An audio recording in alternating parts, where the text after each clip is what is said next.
जो सदस्य हैं वह भी हमारी समस्याओं पे, प्रदेश के अधिवक्ताओं की समस्याओं पर अपने कैबिनेट के साथियों को समझाने का प्रयास करेंगे। और आज हम जिस बहुत बड़ी आशा के साथ श्रद्धेय मुख्यमंत्री जी को अपने बीच में जिस सहर्ष और उत्साह से उन्होंने आने का हम लोगों को आश्वासन दिया और आज हम सबके बीच में उपस्थित हैं, इन विषम परिस्थितियों में मैं उनका सिद्धार्थनाथ जी का भी हृदय से आभार व्यक्त करता हूं। मेरे भाई बार काउंसिल ऑफ इंडिया के सदस्य, जो हमारी एपेक्स बॉडी है, सर्वोच्च संस्था है, मातृ संस्था है अधिवक्ताओं के, उसके सदस्य श्रीनाथ त्रिपाठी जी भी हैं, मैं उनका भी तीर्थराज प्रयाग में हृदय से आभार व्यक्त करता हूं। और सबसे महत्वपूर्ण है कि नगर की प्रथम महिला आज मेयर साहब हमारे बीच में है, आदरणीय अभिलाषा जी, उनका भी मैं हृदय से आभार व्यक्त करता हूं। मैं आज विभिन्न अधिवक्ता संघों के प्रतिनिधि जो यहां आए हैं, मैं उनका भी हृदय से स्वागत, अभिनंदन और आभार व्यक्त करता हूं। और विशेष रूप से उपस्थित जन समुदाय और जो हमारे अधिवक्ता भाई हैं, जिस आज अदालतें चल रही हैं, माननीय उच्च न्यायालय भी कार्यरत है और जनपद न्यायालय भी है, फिर भी हमारे अधिवक्ता भाई समय निकाल करके यहाँ उपस्थित हुए हैं। हमारे उत्तर प्रदेश बार काउंसिल के सभी सदस्य यहाँ उपस्थित हुए हैं। हमारी कार्यकारिणी, इलाहाबाद हाईकोर्ट बार स्टेशन, उन सब की तरफ से मैं आपका हृदय से आभार व्यक्त करता हूँ। मैं श्रद्धेय मुख्यमंत्री जी से बहुत सूक्ष्म अधिवक्ताओं के दर्द की बात रखना चाहूंगा। विशेष रूप से जिन परिस्थितियों में कुछ चर्चा के दौरान में आपने यह दुख व्यक्त किया था कि अभी भी अधिवक्ताओं को 3 शेड या छप्पड़ में बैठ करके तहसील से लेकर के जनपद न्यायालयों तक काम करना पड़ता है। मैं समझता हूं श्रद्धेय मुख्यमंत्री जी, आप हमारी इस जो विकराल समस्या है इसके निदान के लिए आप और आपके मंचस्थ सहयोगी निश्चित रूप से हम लोगों के आपसे पूछने का काम करेंगे। मान्यवर, चिकित्सा की सुविधाओं में भी बहुत हम उपेक्षित होते हैं, वह भी एक बड़ी आवश्यकता है, क्योंकि अधिवक्ता समाज दूसरों की मदद करने में हमेशा तत्पर रहता है, लेकिन अपनी वो समस्या समाधान करने में अब आपकी तरफ देख रहा है, आपकी सरकार की तरफ देख रहा है। विशेष रूप से इलाहाबाद उच्च न्यायालय का जहां संदर्भ है, प्रदेश के विभिन्न जनपदों से यहां अधिवक्ता आते हैं और किराए के भवनों में रहना उनकी मजबूरी होती है, उनका व्यवसाय अच्छा हो या न हो। मान्यवर, प्रयागराज में नजूल की बहुत सी जमीनें उपलब्ध हैं, जिनको कि अंग्रेजों ने अपने शुभेच्छुओं को लीज पे दिया था। ऐसी बहुत सी भूमि उपलब्ध है। माननीय पाठक जी ने भी इस पे गंभीरता से चिंतन किया था और आश्वासन दिया था, और मैं समझता हूं कि ऐसी जो राजकीय या नजूल की संपत्तियां हैं, वो अधिवक्ताओं में भी आवास की सुविधा के रूप में प्रयोग की जा सकती है। प्रयागराज में 5000 वर्ग मीटर का भवन भूमि उपलब्ध है, वहां भी अधिवक्ताओं के लिए ग्रुप हाउसिंग के रूप में हम लोगों को अगर वह भूमि अलॉट की जाती है तो हमारे अधिवक्ता साथियों पर बहुत बड़ी समस्याएं होंगी। अभी कुछ ही दिन पूर्व आपने इलाहाबाद उच्च न्यायालय में अधिवक्ताओं के लिए चैम्बर और पार्किंग की न केवल व्यवस्था की बल्कि उसके लिए एक बड़ी राशि अवमुक्त की है। मैं उसके लिए आपका आभार व्यक्त करता हूं, लेकिन अभी भी हमारे बैठने की सुविधा और विशेष रूप से प्रयागराज के हाईकोर्ट परिसर में रोज कोई न कोई चिकित्सा सुविधा की आवश्यकता तत्काल पड़ती है। उसके सवाल एक छोटा सा आवश्यक है। मैं मान्यवर अपनी मांगों का और उत्तर प्रदेश बार काउंसिल की समस्याओं का ज्ञापन आपके विचारण हेतु प्रस्तुत कर रहा हूं और इसी के साथ मैं पुनः जो आपने अपना महत्वपूर्ण समय इन अधिवक्ताओं को दिया है उसके लिए मैं हृदय से आभार व्यक्त करता हूं। साथ ही मैं अपनी कार्यकारिणी के सदस्यों को जो कल में बहुत बरसात हुई उसके बावजूद रात भर हमारे बार काउंसिल के सदस्य यहां पर खड़े होकर के इंतजाम किए, प्रभु से प्रार्थना है कि कुछ देर 1 घंटे बरसात रोक दें जिससे कि आज हम आपका आशीर्वाद और मार्गदर्शन प्राप्त कर सकें। मैं पुनः आप सबका आभार व्यक्त करता हूं। जय हिंद।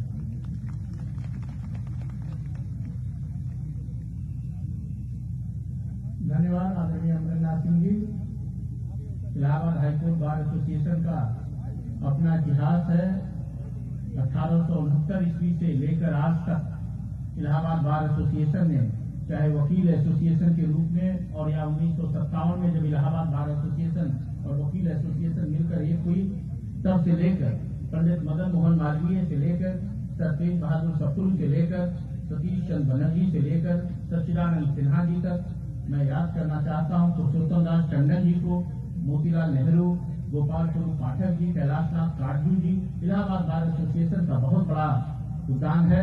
मैं बिना किसी भूमिका के यहीं से हम लोग के भाई और इलाहाबाद दक्षिणी के प्रयागराज दक्षिणी से माननीय विधायक, कैबिनेट मंत्री, नागरिक उड्डयन मंत्री नंद गोपाल गुप्ता जी नंदी जी को आमंत्रित करूंगा कि आए और विचार व्यक्त करें। माननीय नंदी।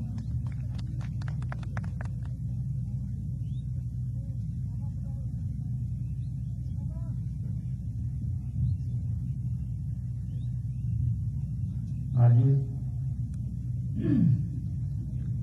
उत्तर प्रदेश राज्य विधिक परिषद एवं इलाहाबाद हाईकोर्ट बार एसोसिएशन के संयुक्त तत्वाधान में आयोजित आज के इस अधिवक्ता समागम के गर्मामय मंच पर उपस्थित योग परंपरा के महानायक,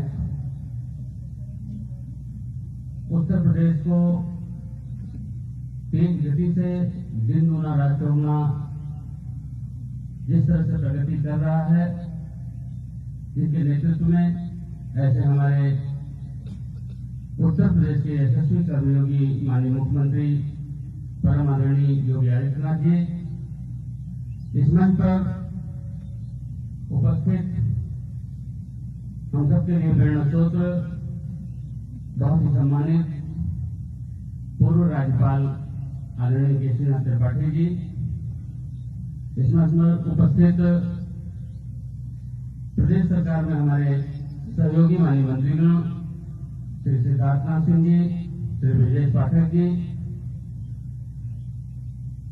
प्रयागराज की महापौर अभिलाषा गुप्ता जी, उत्तर प्रदेश राज्य विधिक परिषद के अध्यक्ष सम्मानित श्री जानकी शरण पांडे जी, उपाध्यक्ष Shri Pankaj Mishra ji, high court bar association के अध्यक्ष हमारे बड़े भाई सम्मानित अमरेंद्रनाथ सिंह जी, राज्य विधिक परिषद एवं हाईकोर्ट बार एसोसिएशन के अन्य सम्मानित पदाधिकारीगण, इस कार्यक्रम में बड़ी संख्या में पूरे प्रदेश से आए हुए विद्वान अधिवक्तागण, मैं न्याय और आस्था की नगरी प्रयागराज में आप सभी का हार्दिक स्वागत और अभिनंदन करता हूं। हम सब का यह परम सौभाग्य है कि हम सब उस कालखंड के साक्षी हैं जहां हमारे देश की बागडोर एक परम तपस्वी आदरणीय प्रधानमंत्री नरेंद्र मोदी जी के हाथों में सुरक्षित है। वहीं दूसरी ओर देश के सबसे बड़े सूबे उत्तर प्रदेश की बागडोर एक कर्मयोगी माननीय मुख्यमंत्री योगी आदित्यनाथ जी के हाथों में सुरक्षित है, जिसमें सत्ता का आधार लोक संग्रह है, शासन का आधार धर्म है और सत्ता धर्म के समक्ष नतमस्तक है। पंडित दीनदयाल उपाध्याय जी कहा करते थे, शासक कौन बनेगा यह बहुमत तय करेगा, पर शासक क्या करेगा यह धर्म तय करेगा। आज उत्तर प्रदेश में विधि का शासन है, विधि विद्रोही भयाक्रांत है। आज जनमानस भयमुक्त है और जनतंत्र प्रफुल्लित है। यहाँ उपस्थित विद्वान अधिवक्तागण यह जानते हैं कि जहाँ माननीय उच्च न्यायालय का ध्येय वाक्य है सत्यमेव जयते, वहीं माननीय उच्चतम न्यायालय का ध्येय वाक्य है यतो धर्मा ततो जया। तो प्रश्न उठता है कि क्या धर्म और सत्य कभी अलग अलग हो सकते हैं? तो मैं उदाहरण के तौर पर कहना चाहूंगा, जैसे कोई कसाई हाथ में जापड़ लिए गाय का पता पूछे और गाय का मालिक भी गाय का पता पूछे, तो कसाई को गाय का गलत पता बताना धर्म है, तो जबकि मालिक को गाय का सही पता बताना धर्म है। इस प्रकार जब शासन पर धर्म का अंकुश होता है तो निश्चित रूप से राम राज्य की स्थापना होती है। जैसा कि आज पर निश्चित है, पूरे प्रदेश में अपराधियों माफियाओं के खिलाफ निरंतर सख्त कार्रवाई से संगठित अपराध की कमर टूट गई है। कानून को चुनौती देने वालों के हौसले पस्त हुए हैं। माननीय मुख्यमंत्री जी ने देश के यशस्वी प्रधानमंत्री आदरणीय नरेंद्र मोदी जी के सबका साथ सबका विकास और सबका विश्वास के मंत्र को धरातल पर उतारा है। वास्तव में यह मंत्र हमारे संविधान की मूल प्रस्तावना का ही दर्पण है। आज हम सबको सुखी और समृद्धशाली उत्तर प्रदेश के शिल्पकार आदरणीय मुख्यमंत्री जी को सुनना है। इसके लिए साथियों मैं यही कहना चाहता हूं, साथियों जब सूर्य उदय हो तो हर दिए को अपनी लक्ष्मण रेखा याद रखनी चाहिए। इसलिए मैं आपका अधिक समय न लेकर के अपनी वाणी को विराम देता हूं। जय हिंद, जय भारत, जय अधिवक्तागण। धन्यवाद।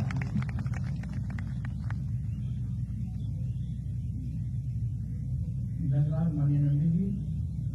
मैं अब सीधे यहीं के जनप्रतिनिधि भी और उत्तर प्रदेश के वरिष्ठ कैबिनेट मंत्री आदरणीय सिद्धार्थनाथ सिंह जी को मैं आमंत्रित करूंगा कि आए और अपनी बात रखें। माननीय सिद्धार्थनाथ सिंह।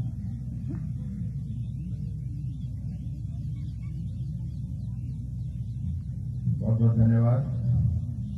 आज उत्तर प्रदेश अधिवक्ता समागम में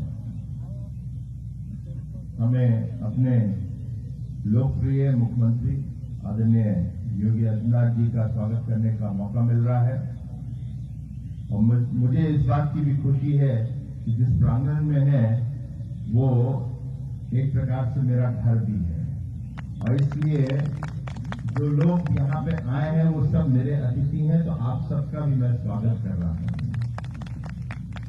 हम लोग के बहुत वरिष्ठ मार्गदर्शक और जिनसे मैंने बंगाल में विशेष रूप से बहुत कुछ सीखा जब आप राज्यपाल थे, आदरणीय केसीनाथ त्रिपाठी जी। हम लोग के बीच में सहयोगी मंत्री के रूप में ब्रजेश पाठक जी, नंदगोपाल नंदी जी, हम लोग की महापौर अभिलाषा गुप्ता जी यहाँ पर बैठे हुए, जिनके माध्यम से ये कार्यक्रम का आयोजन हुआ है, वैसे जिनसे मेरा संपर्क रहा और उनसे बातचीत करता रहा इस कार्यक्रम के लिए, वैसे हमारे अमरेंद्र नाथ सिंह जी, जानकी शरण पांडे जी, मंच पर बैठे हुए श्रीनाथ त्रिपाठी जी, प्रशांत सिंह अटल जी और दाएं ओर जो बैठे हुए प्रभा शंकर जी और सभी मीडिया के सभी भाई बंधु। मैं ज्यादा नहीं कहूंगा, मगर अमरनाथ जी ने एक विषय उठाया चिकित्सा का, क्योंकि मैं पूर्व में चिकित्सा मंत्री रहा हूं, तो मैं आपको बताना चाहता हूं, ऐसे मेरी चिट्ठियां भी हैं, मैंने चीफ जस्टिस साहब को भी लिखी थी और एक नहीं 2 लिखी हैं, जिसमें मैंने कहा था मुझे या हमारे चिकित्सा विभाग को आप जगह अलग से दे दे तो वहां पर हम एक अच्छा 10 से 15 बेड का अस्पताल भी बना देंगे और ओपीडी भी प्रॉपर वहां चलने लगेगी, वहां पे ब्लड टेस्ट भी करवाएंगे और कुछ और सुविधा जो होती हैं उसको भी वहां पे हम लोग लेके रखेंगे। तो ये बातें मैंने कही है, अब आपने उसको छेड़ा है। मैं आपको अध्यक्ष के रूप में आपसे आग्रह करता हूं, मैं चिकित्सा मंत्री तो नहीं हूं, यहाँ का एक प्रतिनिधि हूं, मगर विश्वास दिलाता हूं कि वो जगह मिल जाएगी तो ये फैसिलिटी आपको जरूर मिल जाएगी। बाकी चीजों पर मैं नहीं कहूंगा क्योंकि वो मुख्यमंत्री जी बैठे हुए हैं, मगर ये मैंने प्रयास जरूर किया है, आपके संज्ञान में लाना चाहता था। मुख्यमंत्री जी का मैं हृदय से भी धन्यवाद करता हूं, क्योंकि जो लॉ यूनिवर्सिटी झलवा में आ रही है वो मेरे क्षेत्र में ही है, और वो जब आती है तो उससे आप सबको पता है कि कितना हम लोग सबको लाभ मिलेगा।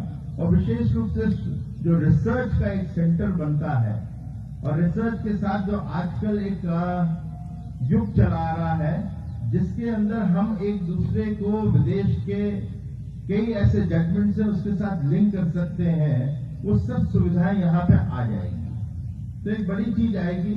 और साथ ही साथ क्योंकि अभी लगता है झलवा जाने में हम लोग को कठिनाई होती है, मगर वो पिछले ही कुंभ में हो जाता, मगर अब की बार जो चौपट्टा से एक फ्लाईओवर बनना है जो झलवा की तरफ कालिंदीपुरम से होते हुए वहां पे जाएगा और फिर एयरपोर्ट की तरफ उसको कनेक्ट करेंगे, तो वो भी हम उम्मीद करते हैं कि जल्दी उसका जो शिलान्यास है वो जल्द से जल्द हो जाएगा।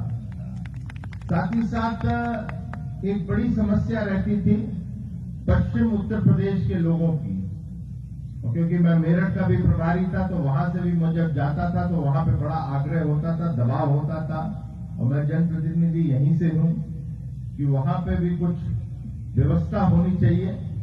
लेकिन वो एक समस्या उनकी जो दूर करने का प्रयास किया है, आदरणीय मुख्यमंत्री जी ने एक गंगा एक्सप्रेस वे जो मेरठ से चल के प्रयागराज तक की आएगी, उसका भी जल्द शिलान्यास होने वाला है। और साथ ही साथ मेरठ से प्रयागराज का एक फ्लाइट का भी वो भी शुरू हो जाएगा, क्योंकि मेरठ में एयरपोर्ट तैयार हो रहा है, वो हो जाएगा तो समस्या किसी की नहीं रहेगी, दूरियां कम हो जाती हैं, और हमारा जो इलाहाबाद हाईकोर्ट है वो हमेशा चमकता रहेगा और चमकता रहेगा। मैं यही कह सकता हूं कि इस शहर के अंदर, और विशेष रूप से मैं जहां से जनप्रतिनिधि हूं, वहां की एक बहुत बड़ी समस्या होती रही है, माफिया और गुंडागर्दी, और उसके लिए मैं हृदय से कोटि कोटि प्रणाम करता हूं आदरणीय मुख्यमंत्री जी का, जिस तरह से जिन्होंने बुलडोजर चलाए थे आज उनके ऊपर भी बुलडोजर चल के वो ध्वस्त हो गए।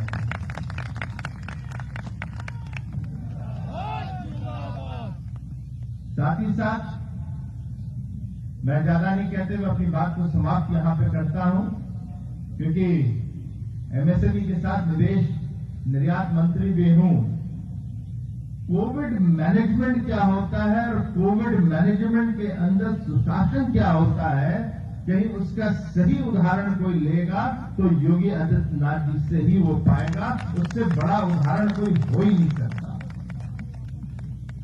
कोई कल्पना नहीं करता था जब निवेश के बारे में मुख्यमंत्री जी बात करते थे और हम लोगों को मार्च के महीने में, अप्रैल के महीने में मुझे कहते थे कि निवेश की तैयारी करो, तो मुझे लगता था ये कैसे संभव होगा। मार्गदर्शन इन्होंने जो दिया और फिर जिस प्रकार से निवेश के लिए अलग अलग देशों के साथ संपर्क करने का रास्ता जुड़वाया और उसके लिए डेस्क बनवाए, आज मुझे खुशी होती है कि देश के अंदर और देश से बाहर इस कोविड के दौरान हम लोग को 53,000 करोड़ के प्रपोजल्स आ गए हैं और उसमें से काफी अब क्रियान्वित भी हो रहा है। हाल में ही जो सैमसंग वाला है, सैमसंग इंडस्ट्री जो है, आप सब जानते हैं, मोबाइल लेते हैं, टीवी लेते हैं, फ्रिज लेते हैं, सैमसंग वाले चाइना के अंदर एक फैक्ट्री है जिससे वो जो आपका डिस्प्ले मोबाइल के ऊपर होता है वो बनता है, वैसी 3 फैक्ट्रियां हैं, वो चाइना में बंद होकर वो यहां पर नोएडा में लगने जा रही है, 5,000 करोड़ का। चाइना को जवाब किस तरह से दिया जाता है उसका भी उदाहरण उत्तर प्रदेश में और योगी सरकार में मिलता है। मैं फिर से आप सबका स्वागत करता हूं, बड़ी संख्या में लोग भी आ रहे हैं। और आप सभी का जो यहाँ पे अधिवक्ता भाई बंधु बैठे हैं, आप सबको हृदय से धन्यवाद भी देता हूं। और अपने क्षेत्र में आपसे बड़ी संख्या अब मुझे नहीं लगती कहीं और होगी। पूरे के पूरे विधानसभा महानगर में तो शहर पश्चिमी में ज्यादा है, और शहर पश्चिमी में जिस प्रकार का विकास हो रहा है आदरणीय मुख्यमंत्री जी के माध्यम से, मुझे नहीं लगता कि अधिवक्ता कहीं और रहने वाला है। जो भी नया अपना घर बनाएगा वो शहर पश्चिमी बनाएगा। बहुत बहुत धन्यवाद। जय हिंद, जय भारत। धन्यवाद माननीय सिद्धार्थनाथ सिंह जी। तुम्ही ने रक्त देकर रंग के उत्सव मनाए थे, तुम्ही तो सर कफन बांधे सरे मैदान आए थे। तुम्हारे ही जलाने से जलेगी क्रांति की ज्वाला। जरूरत पड़ गई है फिर तुम्हारी आज भारत को, जरूरत पड़ गई है फिर तुम्हारी आज भारत को। मैं जब 20 साल पहले वकालत शुरू किया तो जिस विचारधारा में हम लोग काम करते थे उसके आप नेता थे, और व्यवसायिक चैम्बर के जब उद्घाटन की बात आई तो हमने कहा कि इसके हाथ से कराया जाए। हम लोग सभी के प्रेरणा स्रोत वरिष्ठ अधिवक्ता गवर्नर रहे, हम लोग के बीच में हैं, 86 साल की अवस्था में भी उतने ही एनर्जेटिक हैं, उतने सरल हैं। एक बार फोन करिए, चाहे जिस जिम्मेदारी पर हो, हम लोग की बात सुनते हैं। मैं माननीय केसरीनाथ त्रिपाठी जी को आमंत्रित करूंगा इस अवसर पे अपना मार्गदर्शन दें। माननीय केसरी गलत लगा है ना, गलत नहीं लगा, बिल्कुल गलत लगा। आप यहाँ ये आप चलिए।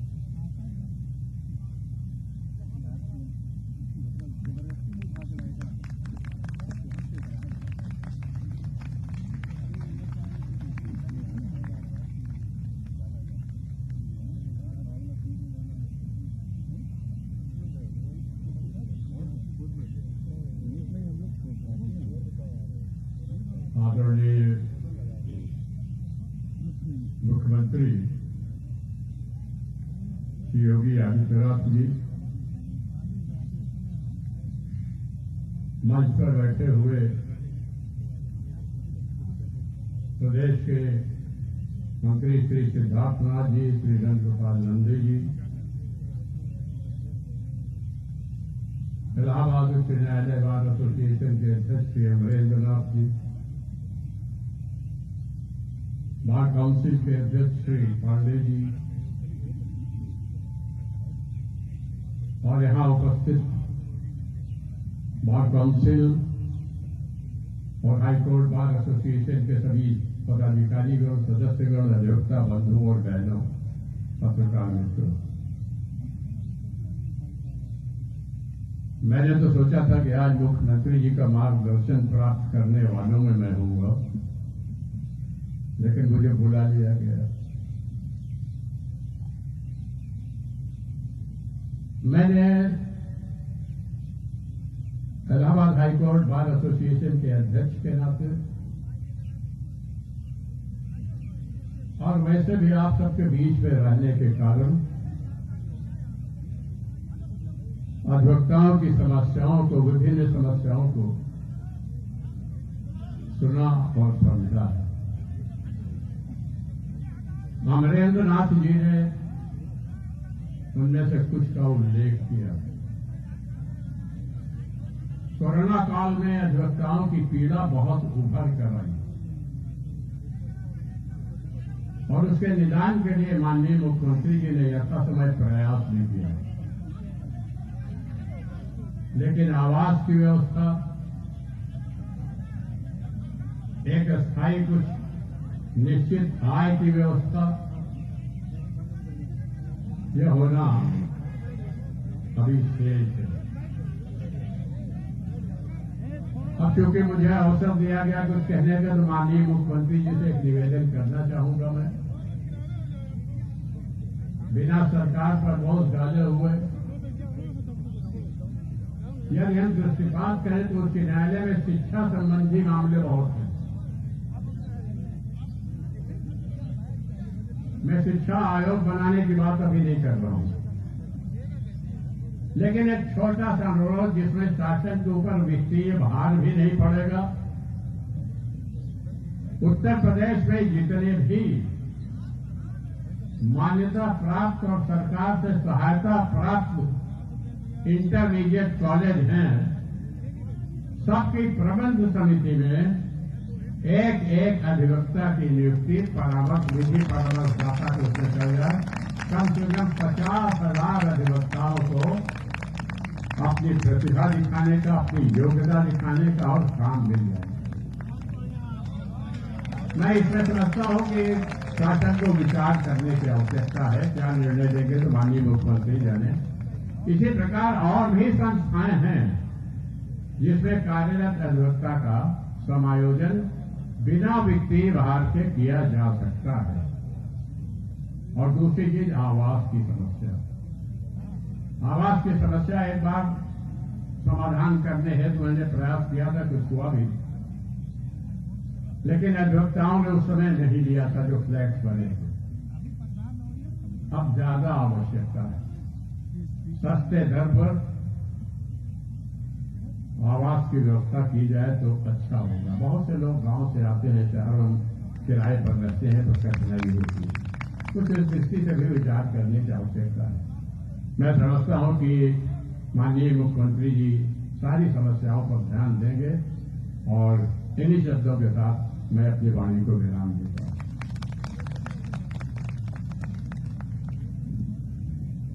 धन्यवाद आदरणीय केशरीनाथ त्रिपाठी जी। माननीय अटल बिहारी वाजपेयी की एक कविता है कि बाधाएं आती हैं तो आए, घिरे प्रलय की घोर हटाएं, पैरों के नीचे अंगारे, सर पर बरसे यदि ज्वालाएं, निज हाथों से आग लगाकर हंसते हंसते जलना होगा, कदम मिलाकर चलना होगा, कदम मिलाकर चलना होगा। इन पंक्तियों के साथ हम लोग के विश्वविद्यालय के जमाने से जो है बड़े भाई और लोकप्रिय न्याय मंत्री माननीय ब्रजेश पाठक जी को मैं आमंत्रित करूंगा कि आज के अवसर पर आए और हम लोग का मार्गदर्शन करें। एक बार जोरदार नारा लगाएंगे, भारत माता की।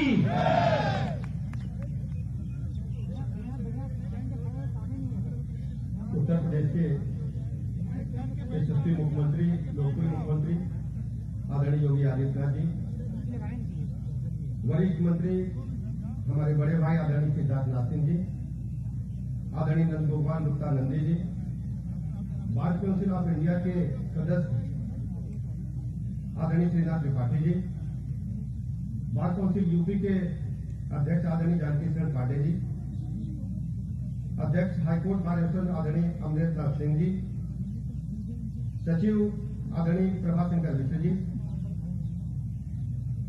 हमारे अभिभावक जिनकी वजह से सामाजिक जीवन में, राजनीति में हम लोगों को हमेशा आशीर्वाद मिला, वेस्ट बंगाल के पूर्व राज्यपाल वरिष्ठ अधिवक्ता आदरणीय केशरीनाथ त्रिपाठी जी, बीसीआई के पूर्व चेयरमैन आदरणीय विनय चंद्र मिश्र जी, सदस्य बार काउंसिल आदरणीय शिव किशोर गौर जी, सदस्य बार काउंसिल हमारे पुराने मित्र आदरणीय देवेंद्र मिश्र नगराहा जी, सदस्य बार काउंसिल आदरणीय अरुण त्रिपाठी जी,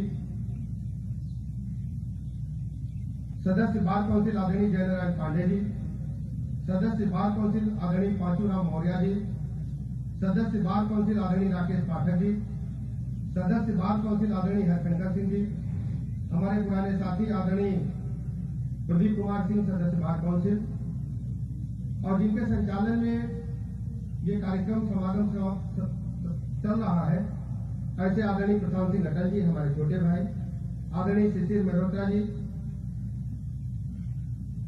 यहाँ की लोकप्रिय महापौर आदरणीय अभिलाषा गुप्ता जी, श्रीमती आशा मिश्रा जी,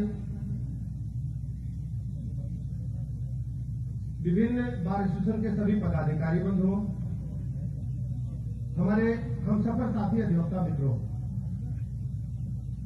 आज जब इस समागम में आने के लिए मैं चल रहा था तो मेरे मन में बड़ी ऊहापोह थी कि मैं आपकी वजह से यहां खड़ा हूं। उत्तर प्रदेश के लाखों अधिवक्ताओं को मैं अपने परिवार का सदस्य मानते हुए यहां पर खड़ा हूं। माननीय मुख्यमंत्री जी ने मुझे आप ही के कार्य का विषय देखने के लिए कार्य सौंप रखा है। मैं माननीय मुख्यमंत्री जी को अधिवक्ता परिवार में पाकर के बहुत ही खुश हूं और मैं कहना चाहता हूं कि उत्तर प्रदेश का लाखों अधिवक्ता अपने लोकप्रिय मुख्यमंत्री जी के साथ उनकी हर गतिविधि में कंधे से कंधा मिलाकर चलना चाहता है। हम सब जानते हैं कि अधिवक्ता समाज एक ऐसा समाज है, उसके पास जो व्यक्ति आता सब जगह से हरा थाका निराश आता है।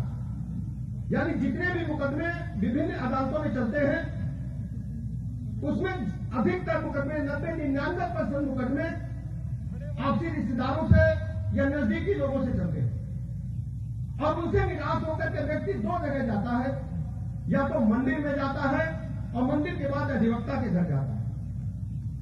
और अधिवक्ता का भरोसा देखिए, दुनिया के पैमाने पर मैं कहना चाहता हूं, अधिवक्ता से अधिक भरोसा किसी ने नहीं जीता। हर जगह से हारा व्यक्ति, भाई से हारा व्यक्ति, चाचा से हारा व्यक्ति, पत्नी से हारा व्यक्ति, अपने सगे रिश्तेदारों से हारा व्यक्ति, पड़ोसी से हारा व्यक्ति जब अधिवक्ता के चैम्बर में घुसता है तो सादे पन्ने पर दस्तखत करके सौंप देता है कि अधिवक्ता उसकी जांच बचाने का काम है। यह पैमाना विश्वास का अगर किसी ने अर्जित किया है तो हमारे सामने बैठे अधिवक्ता मित्रों ने अर्जित किया। मैं आदरणीय मुख्यमंत्री जी को अपने बीच में पाकर के आह्लादित हूं, खुश हूं। सामान्य अधिवक्ता समाज अपने कामों को भूल करके दूसरे के प्रति जागरूक दृष्टि से रख करके हर कार्य को करने का काम करता है। हमारी पीड़ा को कौन सुनेगा, हमारी बातों को कौन सुनेगा? मुझे नहीं लगता आज तक किसी भी माननीय मुख्यमंत्री जी ने इतना समय निकाला हो कि इलाहाबाद के अंदर, प्रयागराज के अंदर इतना बड़ा समागम आयोजित किया हो, लाखों लाख अधिवक्ताओं की बात को सुनने का काम किया हो। मैं आपको बताना चाहता हूं, भारतीय जनता पार्टी ने चुनाव के समय ही अपने संकल्प पत्र में तय किया था कि अधिवक्ता समाज उनके परिवार के सदस्य हैं और उनकी कुछ बातों को गंभीरता से संकल्प पत्र में शामिल किया था। आदरणीय मुख्यमंत्री जी ने समय समय पर उन सभी बातों को पूर्ण करने के लिए बराबर दृष्टि रखी और आप देखते हैं समय समय पर उनको लगातार पूरा करने के लिए काम किया जा रहा है। मैं आपको याद दिलाना चाहता हूं, जब उत्तर प्रदेश में पहली बार योगी आदित्यनाथ जी के नेतृत्व में सरकार गठित हुई और पहले कैबिनेट के पहले एजेंडे में किसानों का 36,000 करोड़ रुपए का लोन माफ करने का काम आदरणीय मुख्यमंत्री जी ने किया था। पूरे देश में ये मिसाल बनी थी कि अपने खर्चे पर, अपने संसाधनों में कटौती करके यदि कोई सरकार काम कर सकती है तो केवल आदरणीय योगी आदित्यनाथ जी के नेतृत्व वाली सरकार काम कर सकती है। मैं माननीय मुख्यमंत्री जी से अपील करना चाहता हूं, निवेदन करना चाहता हूं कि आपने समाज के सभी वर्गों पर अपना आशीर्वाद प्रदान किया है। मैं आज अपने अधिवक्ता समाज के साथ हूं, इसलिए इनकी बातों को आपके चरणों में रखना चाहता हूं, क्योंकि आपका एक स्वरूप योगी का भी है, एक ऐसा स्वरूप है जिसको आप आशीर्वाद दे देंगे तो सफल हो जाएगा।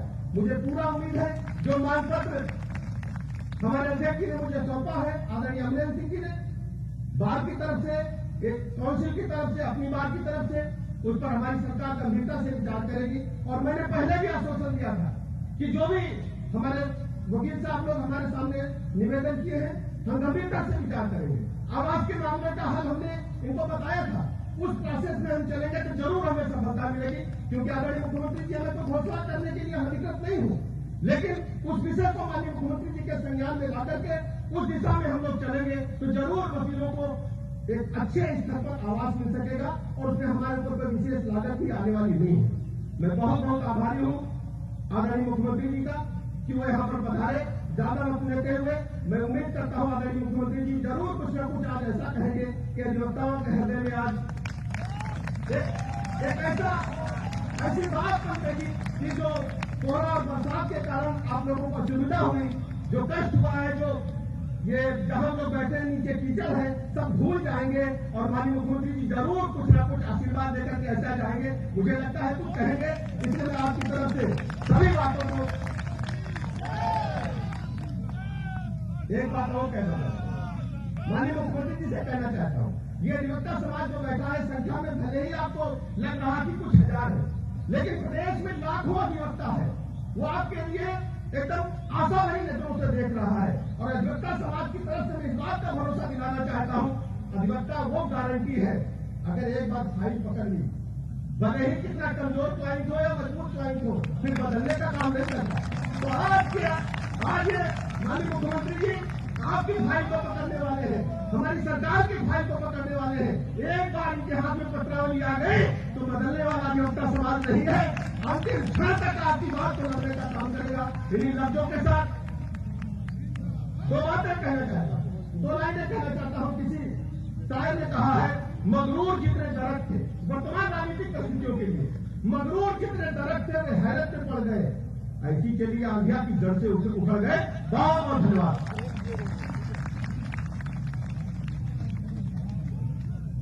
धन्यवाद आदरणीय ब्रजेश पाठक जी। आप कानून मंत्री कम और अधिवक्ता ज्यादा लग रहे थे, इसलिए बहुत हम लोग आपको अपने बीच का ही मानते हैं। मैं कार्यक्रम अब मानिए जिनको आप सभी लोग सुनना चाहते हैं उसी की तरफ हम लोग बढ़ रहे हैं। मैं बार काउंसिल उत्तर प्रदेश दुनिया की सबसे बड़ी अधिवक्ताओं की संस्था है।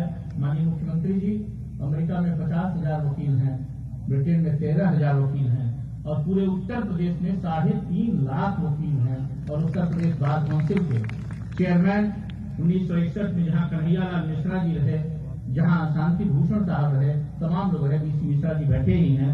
मैं आज चेयरमैन जानकी शरण पांडे जी हैं, मैं भी बार काउंसिल का चेयरमैन रहा कुछ दिनों के लिए और इस समय को चेयरमैन हूं। मैं जानकी शरण पांडे जी को आमंत्रित करूंगा कि आए और आज के कार्यक्रम के वो आयोजक भी हैं, अपनी बात भी रखें। फिर हम लोग मुख्यमंत्री जी को सुनेंगे। आदरणीय जानकी शरण पांडे जी आइए।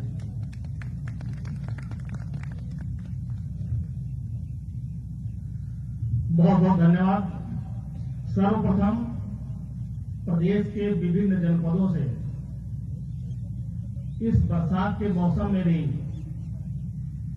तमाम सारे कष्ट सहकर यहां पर पधारे अधिवक्ता बंधुओं को मैं सादर नमन करता हूं, अभिनंदन करता हूं, वंदन करता हूं, धन्यवाद देता हूं। मंचासीन यशस्वी मुख्यमंत्री जी श्री केसरीनाथ त्रिपाठी जी,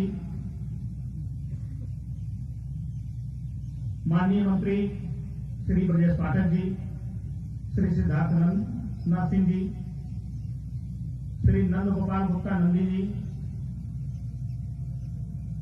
अधिवक्ता पेशे में अपनी अमिट छाप छोड़ने वाले आदरणीय बीसी मिश्रा साहब, बार काउंसिल ऑफ इंडिया के सदस्य Shri Srinath Tripathi ji, high court bar association के अध्यक्ष श्री अमरेंद्रनाथ सिंह जी, महासचिव प्रभाकर मिश्रा जी और उनकी पूरी टीम, जिन्होंने रात में पानी बरसते हुए इस चिंता के साथ कार्यक्रम किया कि प्रशासनिक अधिकारियों का बार बार दबाव आ रहा था कि यदि पानी और भी बरस गया तो शायद मुख्यमंत्री जी अपना कार्यक्रम स्थगित कर देंगे। हम लोग रात भर इसी अपोह में थे, इंद्र भगवान से मना रहे थे कि प्रभु बारिश बंद कर दीजिए और कार्यक्रम हो जाने के बाद फिर अगर बारिश होगी तो हम लोग उसका स्वागत करेंगे। बार काउंसिल उत्तर प्रदेश के सदस्य राकेश पाठक जी, अजय कुमार शुक्ल जी, अखिलेश अवस्थी जी, देवेंद्र मिश्र नगरा जी, जिन्होंने व्यक्तिगत अपने संबंधों के आधार पर रात में बारिश में भी बहुत सारे कार्य कराए। सह अध्यक्ष श्री शिव किशोर गौड़ जी, पूर्व अध्यक्ष हरिशंकर सिंह जी, पूर्व अध्यक्ष पाचूराम मौर्य जी, जयनारायण पांडे जी, पूर्व सह अध्यक्ष प्रदीप कुमार सिंह जी, पूर्व उपाध्यक्ष श्री श्रीश मेहरोत्रा जी, संचालक प्रशांत सिंह अटल जी, दो विधायकों को मैं देख पा रहा हूं, सिराथू विधायक श्री शीतला प्रसाद पटेल जी, मंझनपुर विधायक श्री लाल बहादुर जी। विभिन्न जनपदों से यहाँ पे अधिवक्ता बंधु पधारे हैं। इटावा जिलावार के मंत्री साकेत शुक्ला जी, असुरी सिंह साथ में हैं। झांसी के साकेत गुप्ता जी, सिद्धार्थ नगर के मंत्री दिव्य प्रकाश शुक्ला जी, कौशाम्बी से राम प्रताप मिश्र जी, लक्ष्मीकांत त्रिपाठी जी, विमल पांडे जी और अनगणित अधिवक्ता लक्ष्मीकांत त्रिपाठी जी, जौनपुर से महेंद्र पांडे जी, उनकी पूरी टीम, इलाहाबाद से अध्यक्ष हरिसागर मिश्र जी, कई पूर्व अध्यक्ष भी साथ में, उनकी पूरी टीम है। इलाहाबाद से नीरज पांडे, अवधेश मिश्र, अनूप पांडे जी, कुंडा से कमलाकांत मिश्र जी, शिव प्रकाश मिश्र सेनानी जी, फतेहपुर से सुनील वाजपेयी जी, भदोही से रामचंद्र पांडे जी, मीडिया के हमारे मित्र, प्रशासनिक अधिकारीगण जिन्होंने रात भर इस कार्यक्रम को सफल बनाने के लिए और व्यवस्था देखने के लिए यहाँ उपस्थित रहे। सर्वप्रथम संख्या के संबंध में पाठक जी ने कहा, मैंने ये बताना भूल गया था उनसे कि माननीय मुख्यमंत्री जी का आदेश था कि संख्या किसी भी दशा में 1000 के ऊपर नहीं होनी चाहिए। हम लोगों ने उनकी बात मानते हुए 999 कार्ड छपवाए थे, और यदि आपका आदेश होता और संख्या के लिए हम लोगों को सीमा में न बांधा जाता तो शायद ये केपी कॉलेज का ग्राउंड आज छोटा हो जाता। ये निश्चित रूप से सही है कि वर्तमान सरकार का एजेंडा सबका साथ, सबका विकास, सबका विश्वास में चल रहा है, किंतु प्रदेश का अधिवक्ता अभी भी आपकी तरफ इस उम्मीद से देख रहा है कि सबका साथ और सबका विकास तो हो रहा है, लेकिन अधिवक्ताओं के लिए अभी सरकार से कुछ ऐसा नहीं किया गया जिससे ये लगे कि सबके विकास में हमारा भी विकास होगा। निश्चित रूप से न्याय मंत्री ब्रजेश पाठक जी अपने बीच के हैं और अधिवक्ता के रूप में, छात्र नेता के रूप में विभिन्न पदों पर उनकी बहुत अच्छी भूमिका रही है। बहुत सरल और सुलभ है। हम लोग जब भी किसी कार्य से जाते हैं उनके पास तुरंत वो मिलते हैं, हमारी बात माननीय मुख्यमंत्री तक पहुंचाते हैं। किंतु लगभग 70 साल आजादी के बीतने के बाद हम लोग आजाद जरूर हो गए, लेकिन अधिवक्ता अभी भी कचहरी में उचित बैठने की व्यवस्था नहीं पा सका है। कचहरी में टॉयलेट की व्यवस्था नहीं है। जो भी न्यायपालिका का सीमित बजट आता है उसमें बहुत कुछ या पूरी तरह से 100% न्यायपालिका, न्यायिक अधिकारियों और विभिन्न मद में खर्च होता है। अधिवक्ताओं के मद में उसमें 1% भी नहीं आता। इधर कुछ दिनों से देखा जा रहा है कि अधिवक्ताओं के जो कार्य थे वो भी कम किए जा रहे हैं। थोड़े दिन मैंने पहले पेपर में पढ़ा कि अब खतौनी भी ऑनलाइन अप्लाई हो जाएगी, उसमें भी अधिवक्ता की जरूरत नहीं रह जाएगी।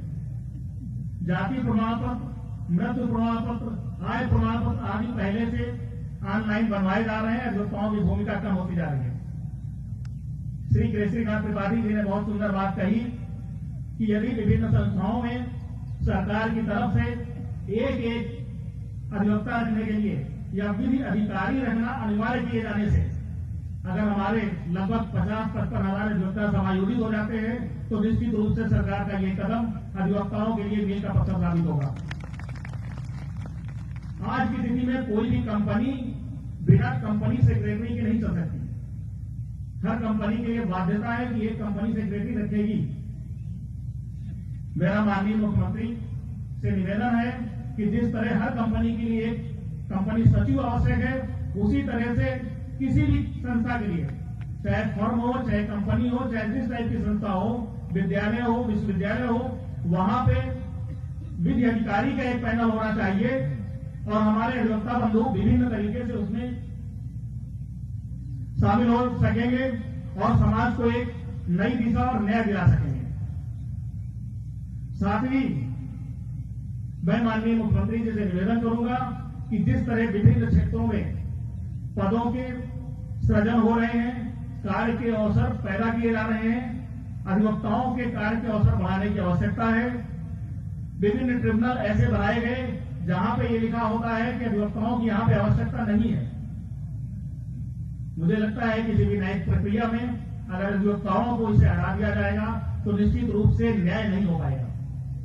बहुत सारी योजनाएं केंद्र सरकार की, राज्य सरकार की ऐसी लागू की गई जिसमें वर्ड यूज किया गया अधिवक्ता के सिवाय, एक्सेप्ट एडवोकेट। मेरा निवेदन है कि हमारे बीच में बहुत सारे अधिवक्ता ऐसे हैं जो जरूरतमंद हैं और उनको केवल अधिवक्ता होने के नाते अगर किसी सुविधा से हटाया जाता है या उनको उसका लाभ नहीं दिया जाता तो निश्चित रूप से जो हमारे न्याय के पैरवी हैं उनके साथ अन्याय हो रहा है। हाई कोर्ट को अध्यक्ष भाई श्री अमरेंद्र नाथ सिंह ने बहुत सुंदर बात कही कि इलाहाबाद में अधिवक्ताओं के निवास के लिए भूखंड की व्यवस्था होनी चाहिए। मैं इसका समर्थन करता हूं। साथ ही जो हमारी बहुत पुरानी मांग है कि हर जनपद मुख्यालय में विकास प्राधिकरण या आवास विकास के द्वारा no profit no loss basis पे भूखंड विकसित करके अगर अधिवक्ताओं को दिए जाएंगे तो पूरा प्रदेश का अधिवक्ता अपना तहसील मुख्यालय या जिला मुख्यालय में अपना आवास बना सकेगा।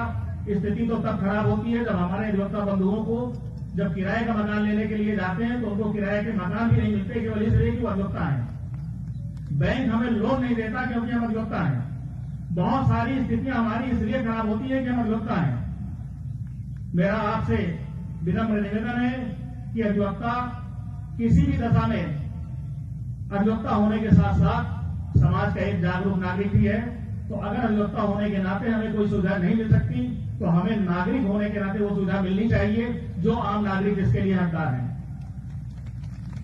कोरोना संक्रमण काल में बहुत प्रयास करने के बाद भी bar council of Uttar Pradesh या हाई कोर्ट बार एसोसिएशन केंद्र या राज्य सरकार से कोई आर्थिक मदद नहीं पा सकी। ये विदित तथ्य है। मंचासीन मनीषियों को ये पता है कि न्यायालय पूरी तरह से बंद थे। लगभग 9 महीने से किसी तरह का कोई कार्य नहीं हो पाया। जो वेतन भोगी अधिकारी थे वो चाहे जज साहब रहे हो या उनके कर्मचारी रहे हो, सबका वेतन मिलता रहा है। लेकिन अधिवक्ता जब तक उसका क्लाइंट नहीं आएगा, पक्षकार नहीं आएगा, जब तक कोर्ट में सुनवाई नहीं होगी तब तक उसको कोई धनराशि प्राप्त नहीं होगी। बहुत सारे अधिवक्ता इलाहाबाद में मकान छोड़ करके अपने गांव वापस चले गए। बहुत सारे लोगों ने इस व्यवसाय से हट करके दूसरे व्यवसाय करने शुरू कर दिए। कई अधिवक्ताओं की कोरोना से मृत्यु हो गई। कई लोग जो गंभीर बीमारियों से पीड़ित थे उनके साथ समस्या थी। बच्चों के फीस नहीं दे पाए, भोजन तक की दिक्कतें हुई।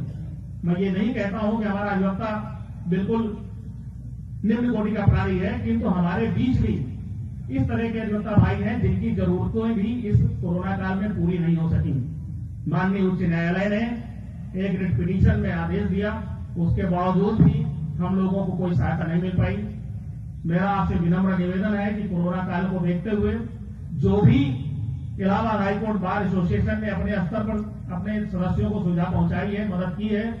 Bar council of Uttar Pradesh ने अपने सीमित संसाधनों से लगभग 10 करोड़ 58 लाख रुपए जिला बार एसोसिएशन या अन्य बार संघों के माध्यम से अधिवक्ताओं के बीच एक बहुत टिटिहरी प्रयास किया कि बहुत थोड़ी अल्प राशि सब जगह पहुंचे।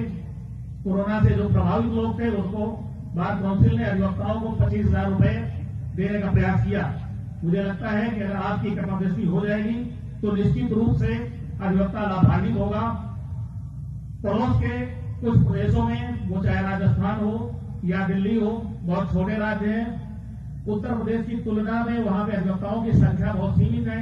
उसके बावजूद दिल्ली में 10 लाख रुपए का अधिवक्ताओं का बीमा सरकार के खर्चे पे कराया गया है। जब अधिवक्ता जिस दिन कचहरी जाता है उस दिन उसकी आय की स्रोत होती है। जब वो कचहरी नहीं जाता उसकी कोई आय नहीं होती है। मेरा आपसे निवेदन है कि कम से कम ऐसी आकस्मिक घटनाओं में जिसमें किसी अधिवक्ता के साथ कुछ अनहोनी हो जाती है, उसका परिवार जिसमें उसके वृद्ध माँ बाप होते हैं, छोटे बच्चे होते हैं, शादी लायक बेटियां होती हैं, बहनें होती हैं, अगर दुर्घटना की स्थिति में भी 10 लाख का बीमा अगर करवा दिया जाए तो जो भाई हमारे साथ नहीं रह जाएंगे उनके परिजनों को एक अच्छी खासी मदद हो जाएगी। इसके अलावा कचहरी प्रांगण में भी अधिवक्ताओं के बैठने की उचित व्यवस्था, साथ ही पेयजल की व्यवस्था, ये बहुत आवश्यक है।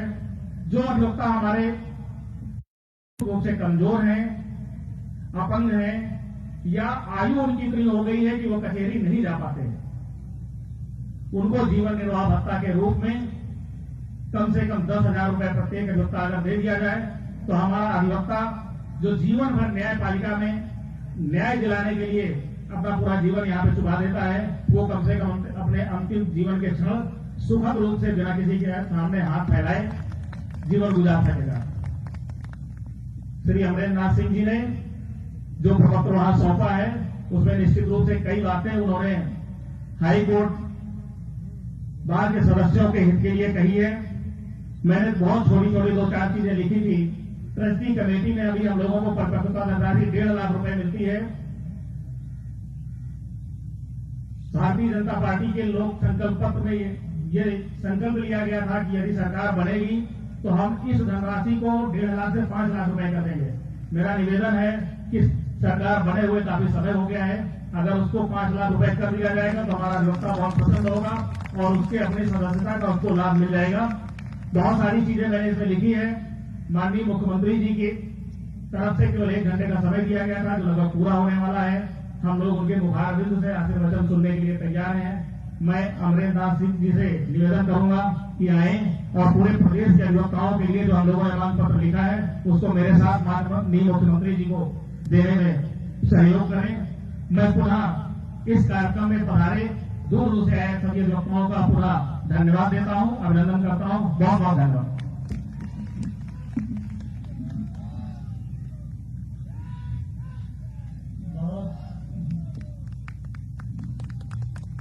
मांग पत्र आयोजक जो दे रहे हैं, लेना देना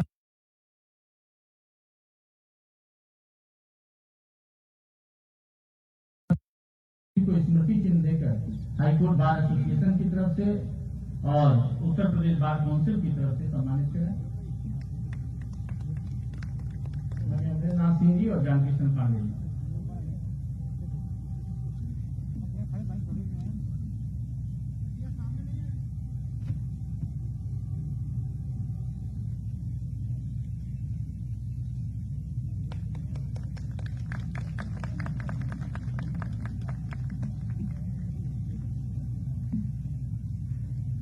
मैं बार काउंसिल के सदस्य सचिव और खुर्जा से आउटलाइन कोर्ट है बुलंदशहर की, उससे बहुत लोकप्रिय ढंग से जीते हुए श्री किशोर गौड़ जी और देवेंद्र मिश्र नगरहा जी इलाहाबाद के, इन दोनों से निवेदन करूंगा कि आज के कार्यक्रम के विशिष्ट अतिथि न्याय मंत्री श्री ब्रजेश पाठक जी को स्मृति चिन्ह देकर सम्मानित।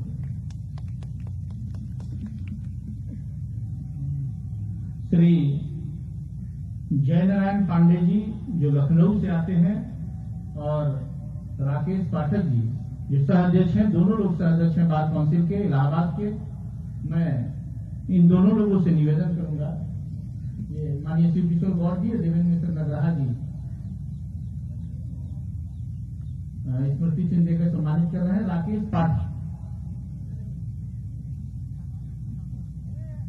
राकेश पाठक जी और जयनारायण पांडे जी से मैं निवेदन करूंगा कि आए और नंदगोपाल गुप्ता नंदी जी को स्मृति चिन्ह देकर सम्मानित करें। आज के कार्यक्रम के विशिष्ट अतिथि आदरणीय बार काउंसिल के चेयरमैन रहे, यहीं के सीनियर काउंसिल हैं पाचूराम मौर्य जी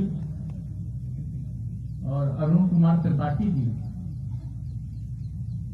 प्रदीप कुमार सिंह जी और पाचूराम मौर्य जी से प्रदीप कुमार सिंह जी वो चेयरमैन रहे। मैं निवेदन करूंगा कि आए और माननीय सिद्धार्थ नाथ सिंह जी को स्मृति चिन्ह देकर सम्मानित करें। आप लखनऊ से आते हैं प्रदीप कुमार सिंह जी और श्री मल्होत्रा जी से मैं निवेदन करूंगा जो बरेली के हैं कि आए और माननीय केसरी नाथ त्रिपाठी जी को स्मृति चिन्ह दें। मैं उनके सहयोग के लिए इलाहाबाद बार के महामंत्री प्रभात सिंह मिश्रा जी से निवेदन करूंगा, सहयोग करेंगे। प्रदीप सिंह जी और पाचूराम मौर्य जी, आप माननीय सिद्धार्थ नाथ सिंह जी को स्मृति चिन्ह दे रहे हैं और प्रदीप कुमार सिंह जी, शिरीष मल्होत्रा जी और बार के महामंत्री प्रभात शंकर मिश्र जी से निवेदन है कि आदरणीय केसरी नाथ त्रिपाठी जी को स्मृति चिन्ह देकर सम्मानित। माननीय अमरेंद्र नाथ सिंह जी एक चंदन का वृक्ष देना चाहते हैं माननीय मुख्यमंत्री जी को, तो मैं उनसे कहूंगा कि ये भी औपचारिकता पूर्ण करें।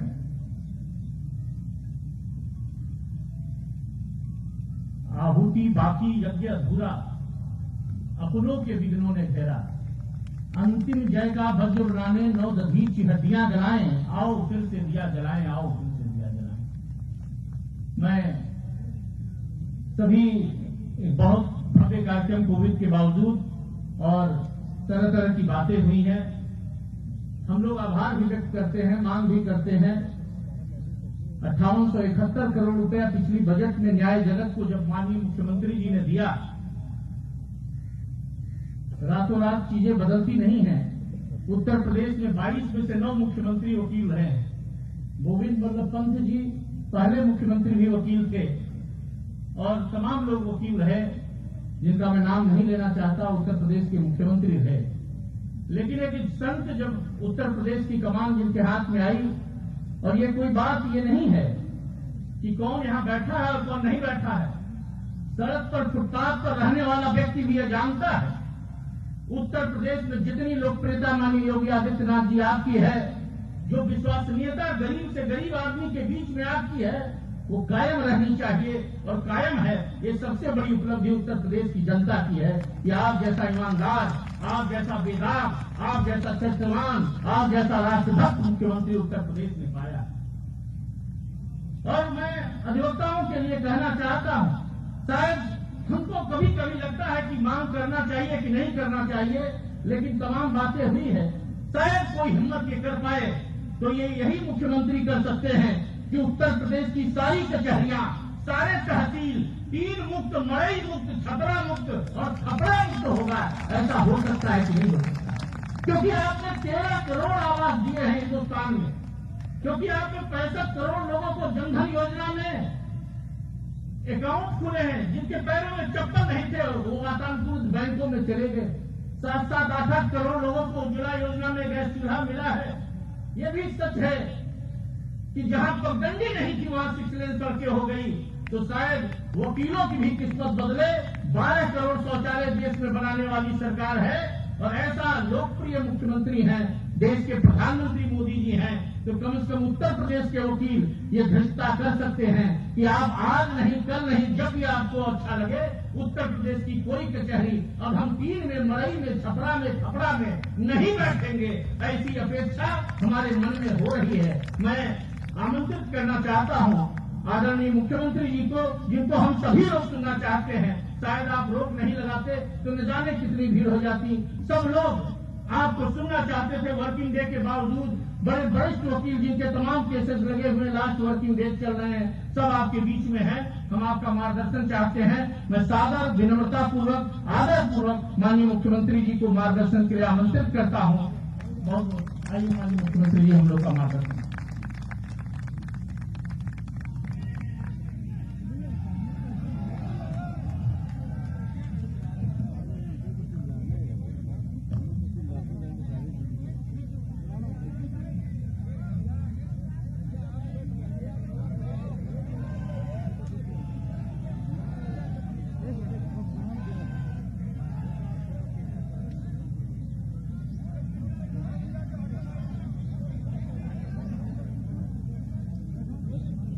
उत्तर प्रदेश अधिवक्ता समागम में आज के इस कार्यक्रम के संयोजक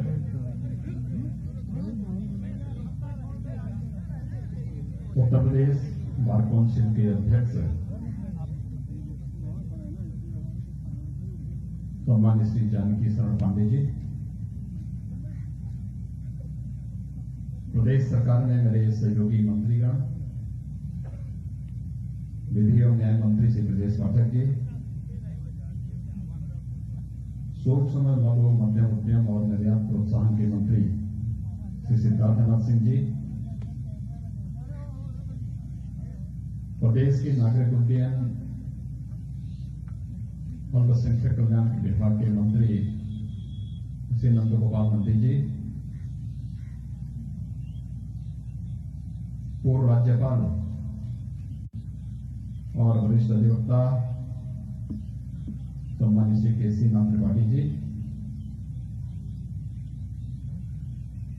हाईकोर्ट बार एसोसिएशन के अध्यक्ष श्रीमान अमरेंद्र नाथ सिंह जी, कार्यक्रम का कुशल संचालन कर रहे श्रीमान Prashant Singh Atal ji, bar council of India के सदस्य श्रीमान शिवनाथ त्रिपाठी जी, सचिव हाईकोर्ट बार एसोसिएशन श्रीमान प्रभाशंकर मिश्र जी, प्रयागराज की महापौर श्रीमती अभिलाषा गुप्ता जी, आज के इस कार्यक्रम में उपस्थित हमारे सभी मान्य जनप्रतिनिधिगण और कोविड-19 के बावजूद, इस विपरीत मौसम की परिस्थिति के बावजूद यहां पर उपस्थित सभी हमारे सम्मानित अधिवक्ता भाइयों बहनों, मैं ज्ञान, आस्था और न्याय की इस धरती को कोटि कोटि नमन करता हूं और आभार व्यक्त करता हूं बार काउंसिल का और इलाहाबाद बार एसोसिएशन का, जिन्होंने आज इस अधिवक्ता समागम के माध्यम से मुझे आप सबके बीच में आने का अवसर दिया है।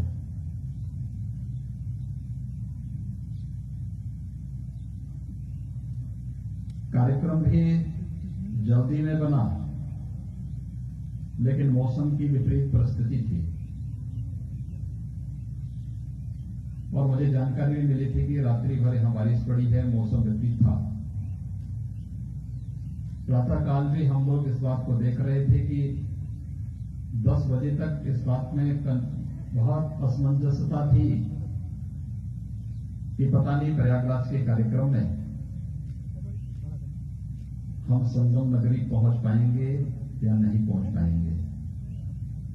लेकिन ये प्रयागराज और गंगा मैया की कृपा थी कि हम लोग यहां पर आपके बीच में आए हैं। मैं आप सभी अधिवक्ता बंधुओं का हृदय से अभिनंदन करता हूं, आप सबका स्वागत करता हूं।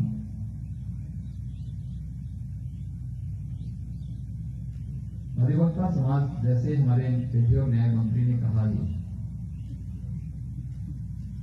वह एक विश्वास का प्रतीक है। जब व्यक्ति स्वप्नों से हारता है तो वह भौतिक रूप से एक अधिवक्ता की शरण में जाता है। यानी आपका जो प्रतीक है, आपका जो वेशभूषा है, ये विश्वास का प्रतीक है और ये विश्वसनीयता जब तक बनी रहेगी तब तक न्यायपालिका पर आम जन का विश्वास बना रहेगा और इस विश्वास को बनाए रखना हम सबका बहुत बड़ा, पूरी हमारी प्रतिबद्धता होनी चाहिए इन सबके प्रति। अधिवक्ता समाज का बहुत बड़ा योगदान है समाज के निर्माण में, भारत की स्वाधीनता में और समाज को जागरूक करके एक यशस्वी नेतृत्व देने में भी। प्रबुद्ध समाज होने के नाते समाज की हर ज्वलंत समस्या में मुखरता के साथ उसके समर्थन में, अगर वो लोक कल्याणकारी है, राष्ट्र कल्याणकारी है, तो उसके समर्थन में खड़ा होना।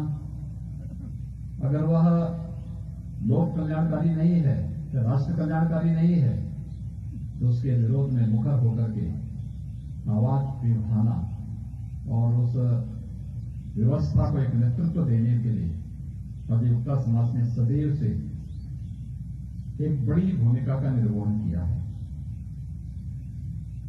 उस बड़ी भूमिका के लिए सदैव अधिवक्ता समाज को अपने आप को तैयार रखना पड़ेगा। परंतु भारत की संसदीय लोकतंत्र की प्रणाली हर एक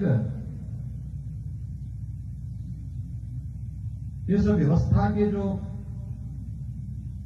अंग हैं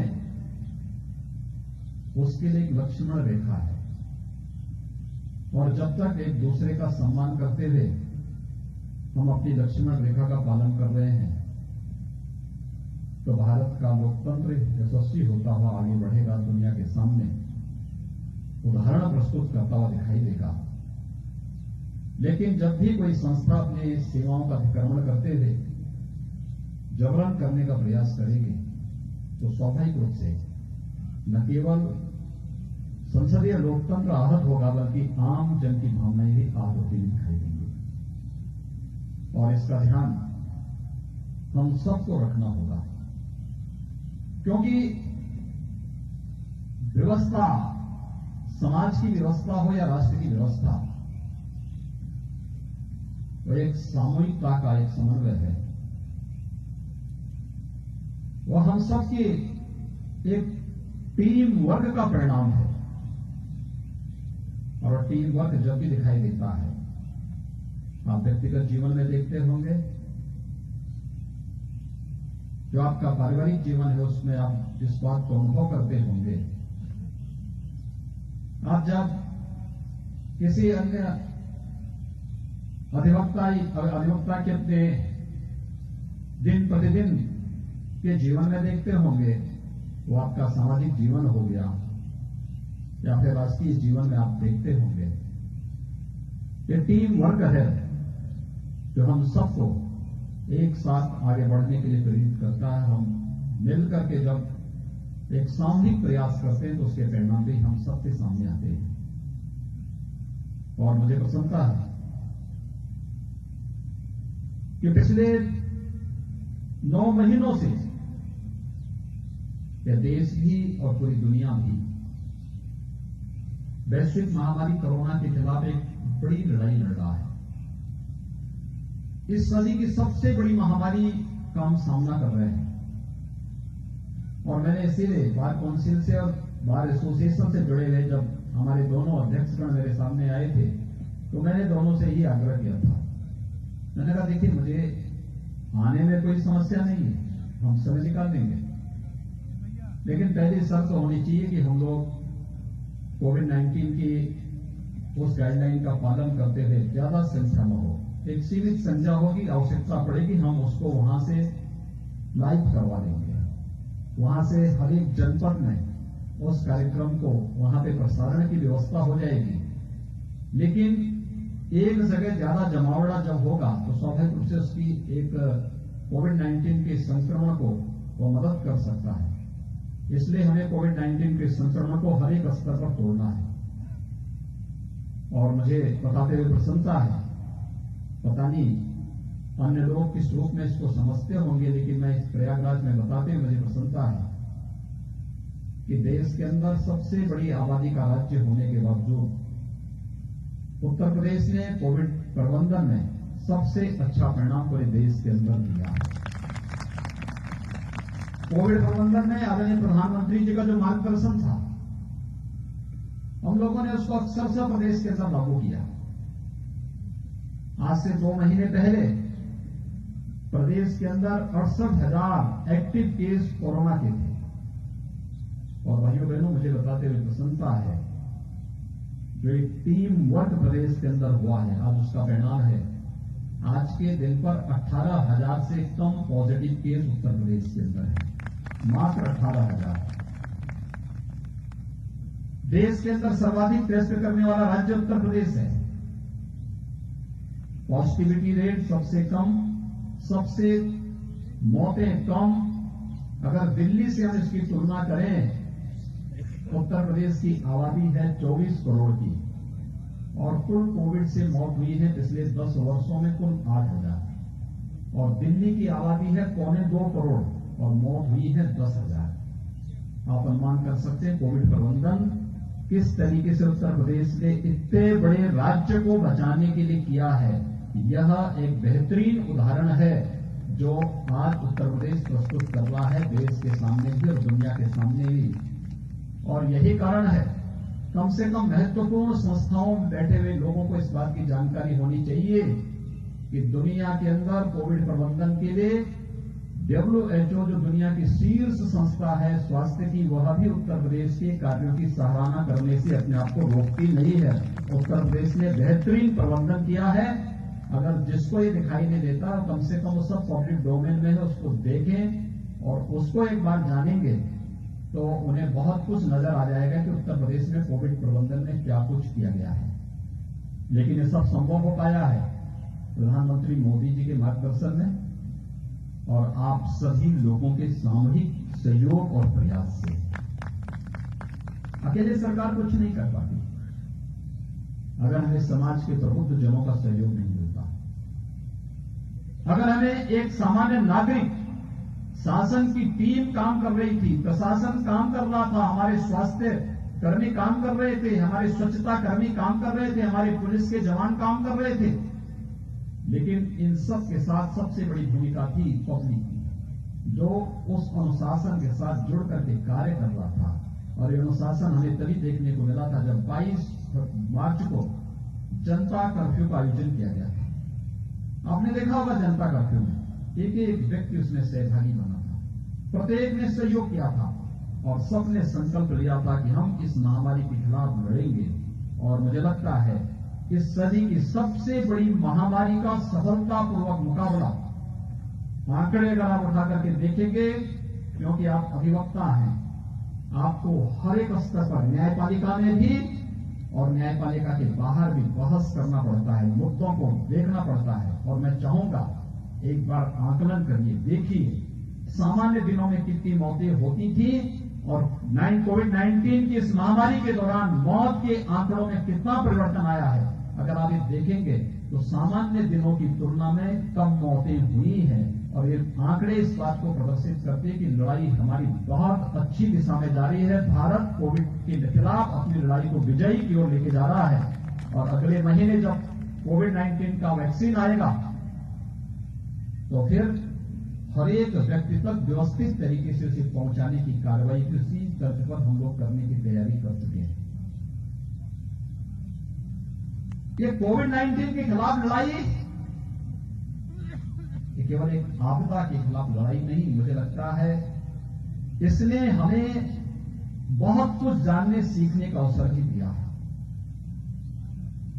व्यक्तिगत जीवन में हम लोग इस बात को महसूस करते हैं, पहले लोग थोड़ा खान पान में या अन्य चीजों में लापरवाही कर देते थे।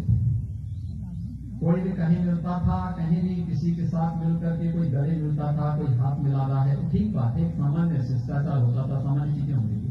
लेकिन कोविड-19 ने भारतीय संस्कार पद्धति को दुनिया के अंदर स्वीकारने के लिए मजबूर कर दिया। आज सब लोग जाते हैं, अभिवादन में नमस्कार करते हैं। किसी के घर में जाइए और पूछिए आप क्या देंगे तो आज पहले उसकी चॉइस क्या होगी, कहेगा काढ़ा लेके आ जाइए, काढ़ा पीऊंगा।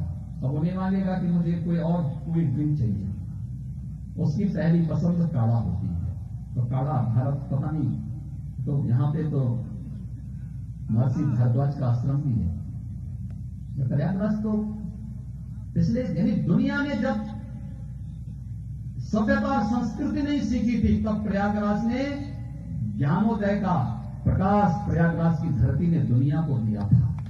महर्षि भारद्वाज का आश्रम और उनका गुरुकुल इस बात का उदाहरण है। यानी हजारों वर्षों से उस परंपरा के साथ जुड़कर के दुनिया को एक नई दिशा देने का कार्य ये धरती दे रही है। ये हमारी धरोहर है, इस पर हमें गौरव की अनुभूति करनी चाहिए और उस परंपरा को लेकर के आज हम सब सामूहिक रूप से प्रयास कर रहे हैं। भारत एक अच्छी दिशा में जा रहा है।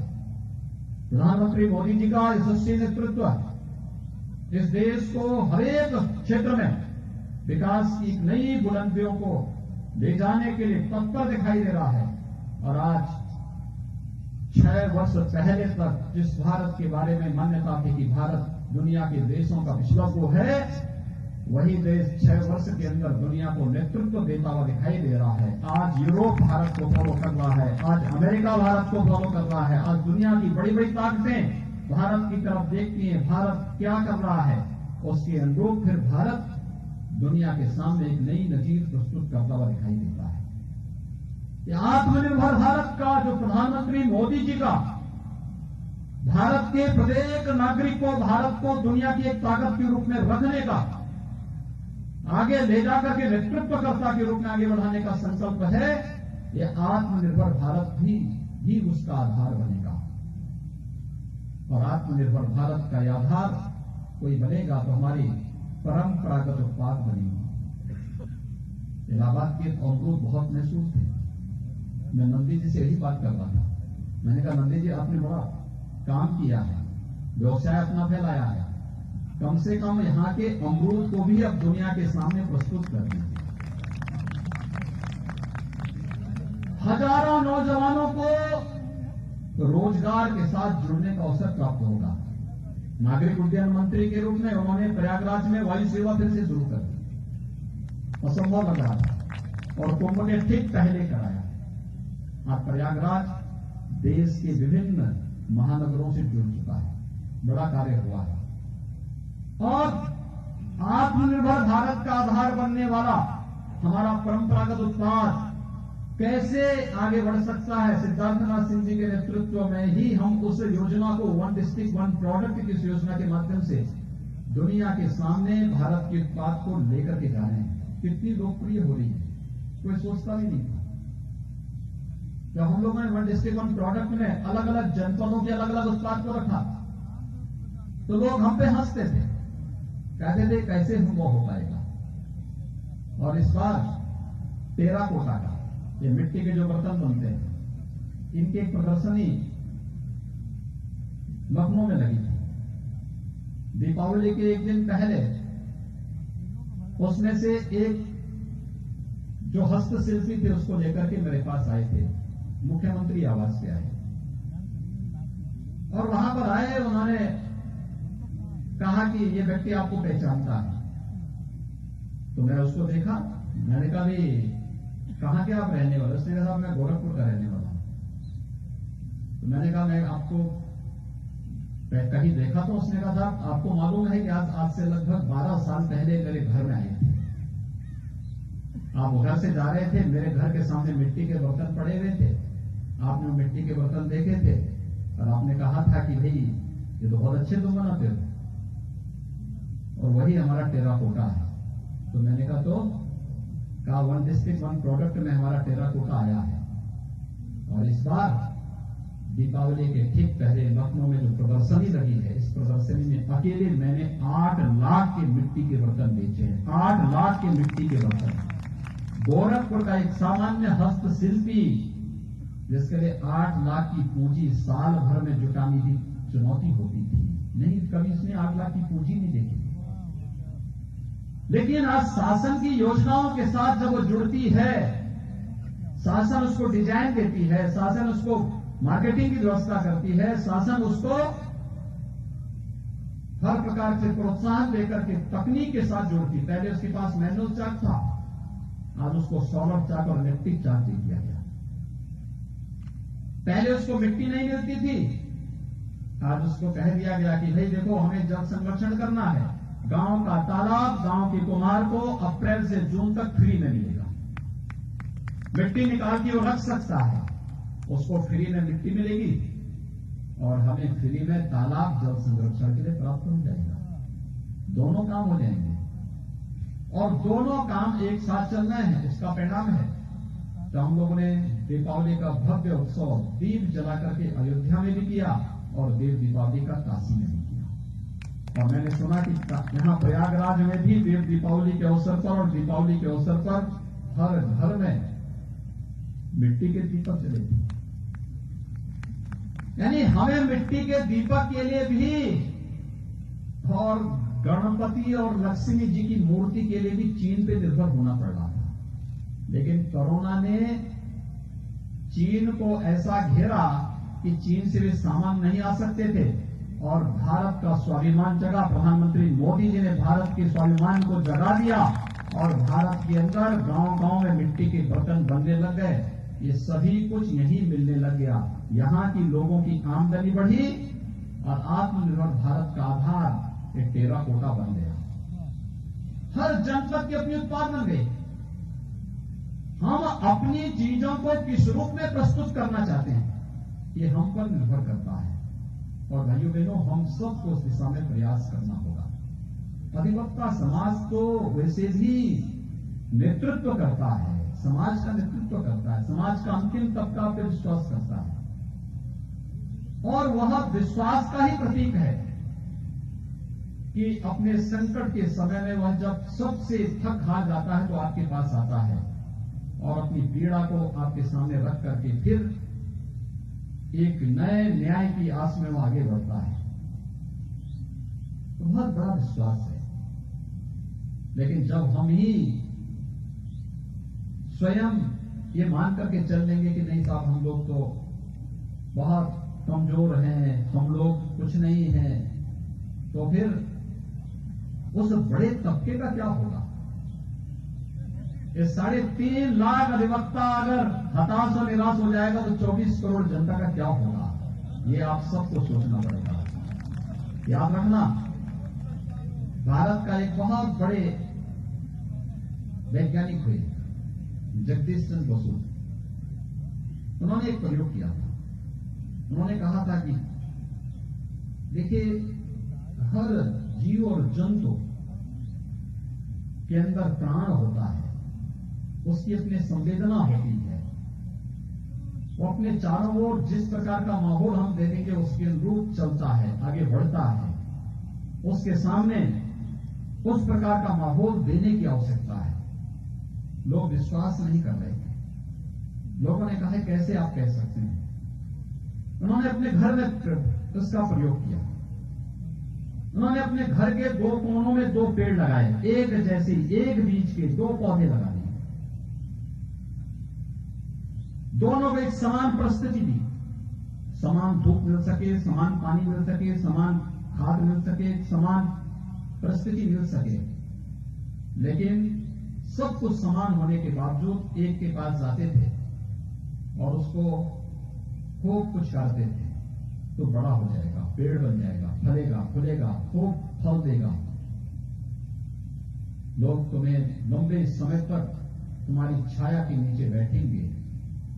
और दूसरे को दुत्कारते थे तो निकम्मा है, निठल्ला है, कायल है, कमजोर है, किसी लायक नहीं है। उन्होंने देखा एक समय के बाद जिसको पुचकारते थे वो फल फूल करके बड़ा पेड़ बन गया, जिसको दुत्कारते थे वह एक समय के बाद सूख गया, नष्ट हो गया, उसकी स्त्री हो गई। ये केवल पेड़ पौधों के बारे में सही नहीं है, इस जीव सृष्टि के बारे में। और मनुष्य जीव सृष्टि का सर्वश्रेष्ठ प्राणी है तो मनुष्य सबसे सबसे अधिक बैठता है। हम जैसी धारणा बना देते हैं उसके अनुरूप हम बनने लगते हैं। और इसीलिए हमारी सोच विराट होनी चाहिए। बिना विराट सोच के बड़ा नहीं बना जा सकता। बड़ा बनने के लिए हमें विराट सोच रखनी पड़ेगी, संकीर्णता से उभर करके हम कर सकते हैं, हम करेंगे।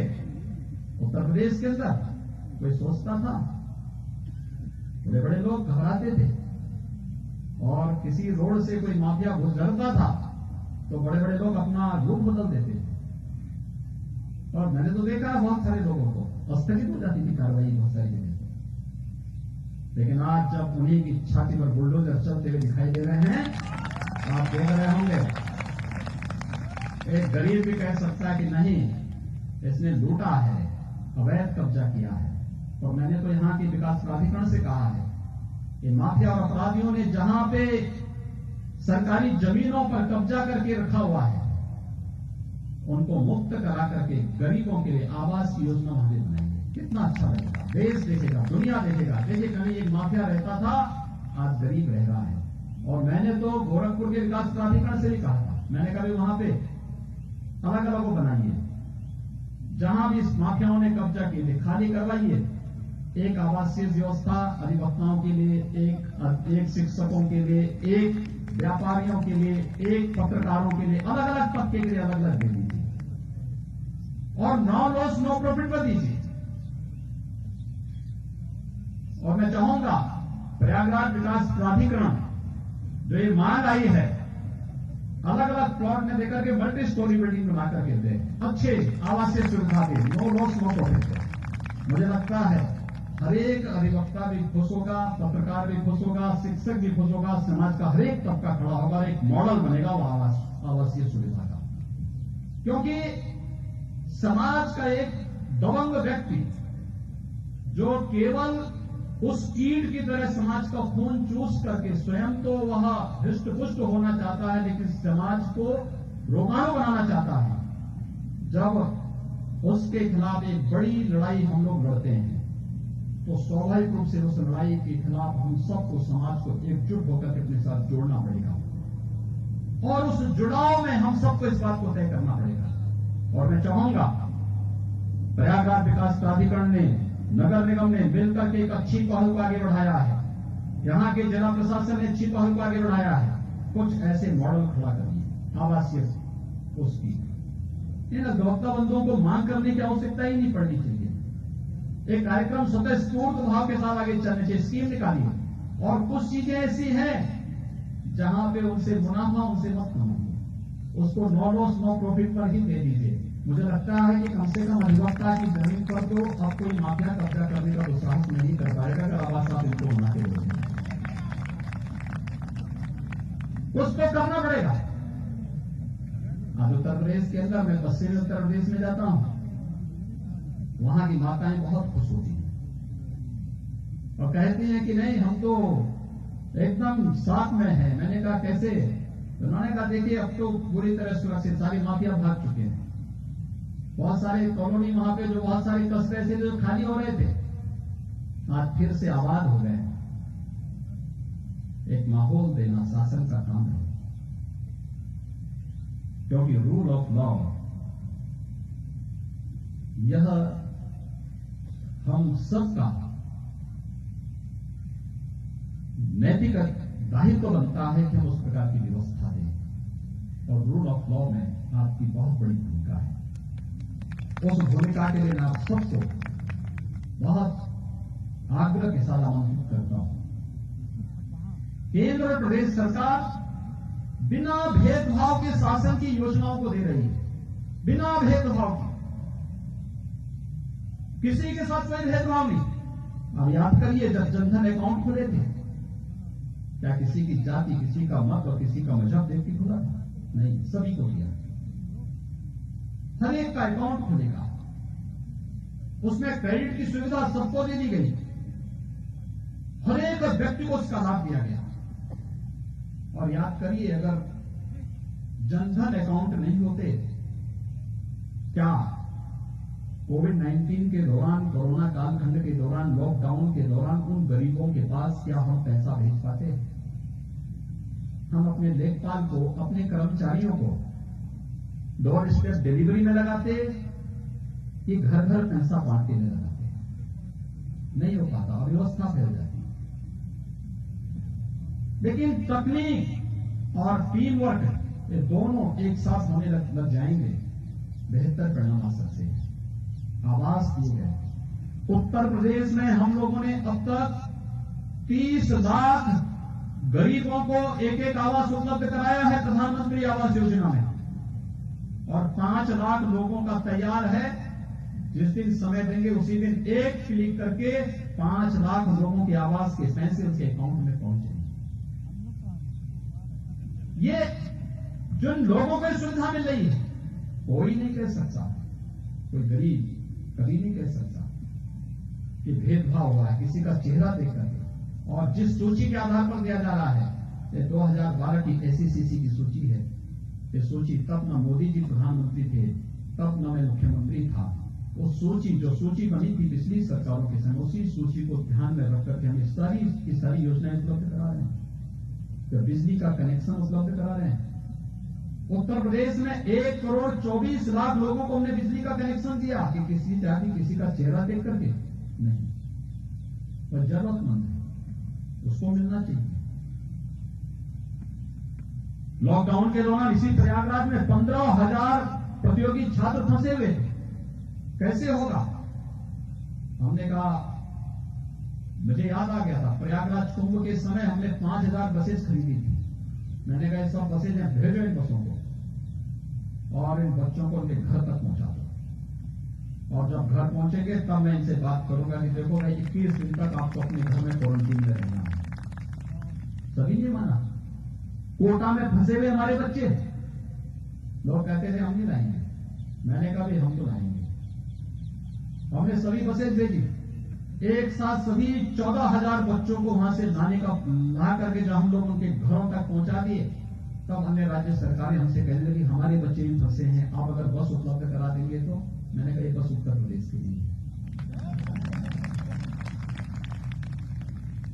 करने की इच्छा शक्ति होनी चाहिए, और इच्छा शक्ति ही है आज जिसका परिणाम है कि हम सब आपके सामने आकर के प्रयागराज कुंभ को दुनिया की एक अमूर्त सांस्कृतिक धरोहर के रूप में प्रस्तुत कर देते हैं। भाइयों बहनों, आपको प्रयागराज से आपका संबंध किसी का दशकों से होगा, किसी का वर्षों से होगा।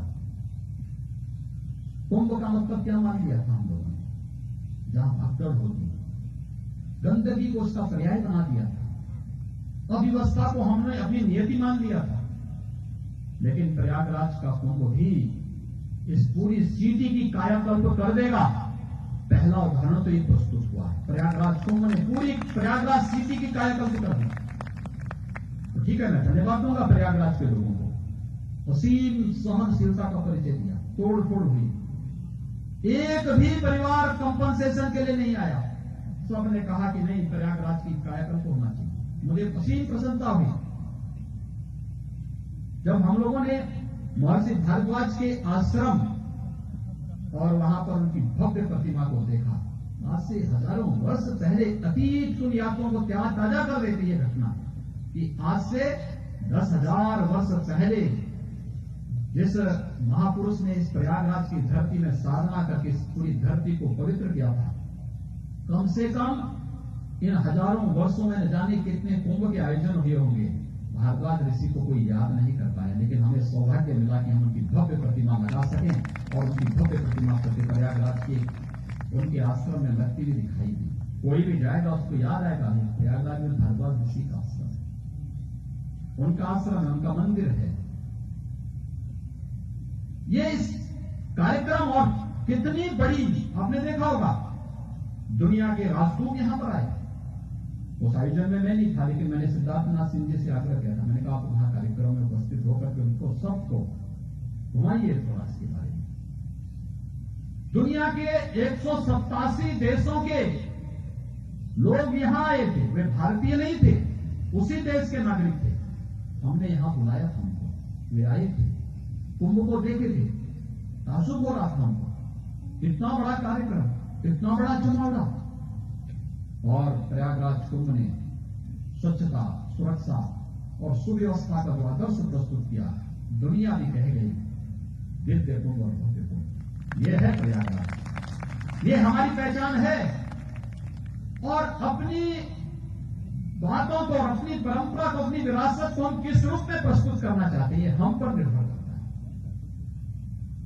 आप सबके सहयोग से कार्यक्रम हुआ, प्रयागराज का नाम भी हुआ, और दूसरा कुंभ ने दुनिया के सामने एक नई पहचान प्रस्तुत कर दी, एक मानक खड़ा कर दिया। अब जहां कहीं भी इस प्रकार के आयोजन होंगे, स्टैंडर्ड वो होगा जो प्रयागराज ने तय किया है। प्रयागराज का स्टैंडर्ड सबके सामने एक मानक के रूप में होगा। ये मानक हमें तय करने पड़ेंगे हर एक फील्ड में। और मुझे लगता है जब भी हम इस प्रकार के कार्यक्रमों को आगे बढ़ाने का कार्य करेंगे, तो भाइयों बहनों, उसके परिणाम हम सबके सामने आएंगे। लोग उसको उसी रूप में स्वीकार करने का, उसी रूप में स्वीकार करेंगे। और मैं इसीलिए आपसे कह रहा हूं, कोई भी हीन भावना हमारे मन में नहीं, कभी नहीं हुई। शासन तैयार है आपके साथ बैठने को, हर एक स्तर पर उन समस्याओं का समाधान करने के लिए। और मैंने तो एक बात कही है, मैंने कहा देखो, सरकार की नीति गन पॉइंट पे काम करने की नहीं होती। कोई जबरदस्ती तान करके लगाया कि नहीं ये काम होगा ही होगा, तो हम कह देंगे कि हम तो पहले गरीब को देखेंगे। लेकिन अगर कहेगा कि नहीं, बैठ करके हम चाहते हैं कि सौहार्दपूर्ण माहौल में एक व्यवस्था आगे बढ़नी चाहिए, सरकार दोनों हाथ आगे फैला करके आगे आएगी, आइए हमारे साथ बैठिए ना, समाधान का रास्ता हम निकालेंगे, आपसे आपके सुझावों के आधार पर निकालेंगे, और वह समाधान का रास्ता निकालने की कार्रवाई किस रूप में आगे बढ़ती है। आपने देखा, मैंने तो आपकी आवासीय समस्या का एक झटके में समाधान आपको दे दिया। आप तो सोच ही रहे थे, हम पहले ही कर चुके कार्य, पहले ही इस कार्यक्रम को हम आगे बढ़ा चुके हैं। और अच्छा होगा, इस कार्यक्रम को आगे बढ़ाना चाहिए, बहुत अच्छे ढंग से होगा, कहीं कोई समस्या नहीं आने वाली, क्योंकि हर एक व्यक्ति को अच्छी आवासीय सुविधा देने की कार्रवाई होनी चाहिए। अकेले शहरी क्षेत्रों में पिछले 3 वर्ष के दौरान हम लोगों ने 14.5 लाख गरीबों को, जो शहरी क्षेत्रों में दिए है, ग्रामीण क्षेत्र का अलग है, 14.5 लाख गरीबों को एक प्रधानमंत्री आवास दिया है। आप अनुमान कर लीजिए, इन लोगों को पहले भी दिया जा सकता था, ये आवास की सुविधा पहले भी दी जा सकती थी, लेकिन पिछली सरकारों को फुर्सत नहीं थी। गरीब उनके नारे में तो थे, लेकिन गरीबों के लिए योजना नहीं थी, उनके लिए कोई कार्यक्रम नहीं था। परिवार के लिए, जाति के लिए, मत और मजहब के लिए समाज को बांटने की फुर्सत तो थी, लेकिन एक गरीब को, एक किसान को सही मायने में हम न्याय दे सकें, उस तक शासन की योजना पहुंचा सकें, इसके लिए फुर्सत नहीं थी। और यही कारण है कि ग्रामीण और शहरी क्षेत्रों में आप देखेंगे 30 लाख से अधिक गरीबों को आवास मिलना, 5 लाख अभी वेटिंग में है, कुछ ही दिनों के अंदर मुआवजा देने वाले हैं। ये कार्य पहले भी हो सकते थे। आप तो प्रयागराज में रहते हैं, प्रयागराज वैसे भी संगम है, ये पवित्र धरती है, मां गंगा, मां यमुना, मां सरस्वती का त्रिवेणी है। ये ज्ञान और आस्था और न्याय की त्रिवेणी भी है। लेकिन यहां एक और बुंदेलखंड पड़ता है, दूसरी तरफ बिंदु क्षेत्र पड़ता है। जनवरी से ही पानी के लिए लोग तरसते थे और अब हर घर नल योजना, प्रधानमंत्री जी की इस महत्वाकांक्षी योजना को हमने दोनों जगह पहुंचाने की कार्रवाई को आगे बढ़ा दिया है। हर घर आने वाले 2 साल के अंदर आप देखेंगे बिंद और बुंदेलखंड के हर घर तक हम शुद्ध पेयजल की आपूर्ति करने वाले हैं। सरकारें पहले भी थी, लेकिन ये कार्य करने में विफल थी, क्योंकि सोच नहीं थी, विजन नहीं था, करना नहीं चाहती थी। लेकिन आज जब कार्यक्रम आगे बढ़ रहे हैं, इन चीजों को हमें उसी रूप में आगे बढ़ना पड़ेगा और यही कार्य है जिसको लेकर के आज हम सब आपके बीच आए हैं। भाइयों बहनों, हम सबको इस बारे में देखना चाहिए। हम लोगों ने प्रदेश के अंदर, प्रदेश सरकार पूरी तरह इस बात के लिए प्रतिबद्ध है। हमारा यह मानना है न्याय लोकतंत्र का आधार स्तंभ है भारत की 3 महत्वपूर्ण संस्थाएं, चाहे वह न्यायपालिका हो, कार्यपालिका हो या विधायिका हो। सबकी अपनी अपनी भूमिका है, अपनी अपनी सीमाएं हैं, अपने अपने कार्य क्षेत्र हैं। लेकिन न्यायपालिका की भूमिका में जब हम बात करते हैं तो बेंच और बार दोनों की अपनी अपनी भूमिकाएं हैं, दोनों को नकारा नहीं जा सकता है।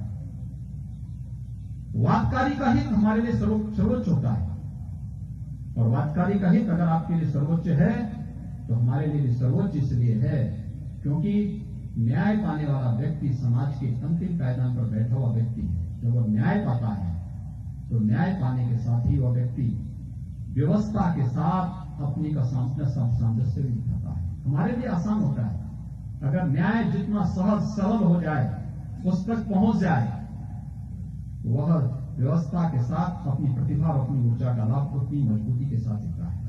समग्रता के साथ आगे बढ़ने की एक नई सोच हमें आगे बढ़ाती है और प्रक्रिया उसी तर्ज पर आगे बढ़नी चाहिए। और इसीलिए वादकारी के हित को सर्वोच्च प्राथमिकता देते हुए ही प्रदेश सरकार ने अलग अलग स्तर पर इन कार्यक्रमों को आगे बढ़ाया है।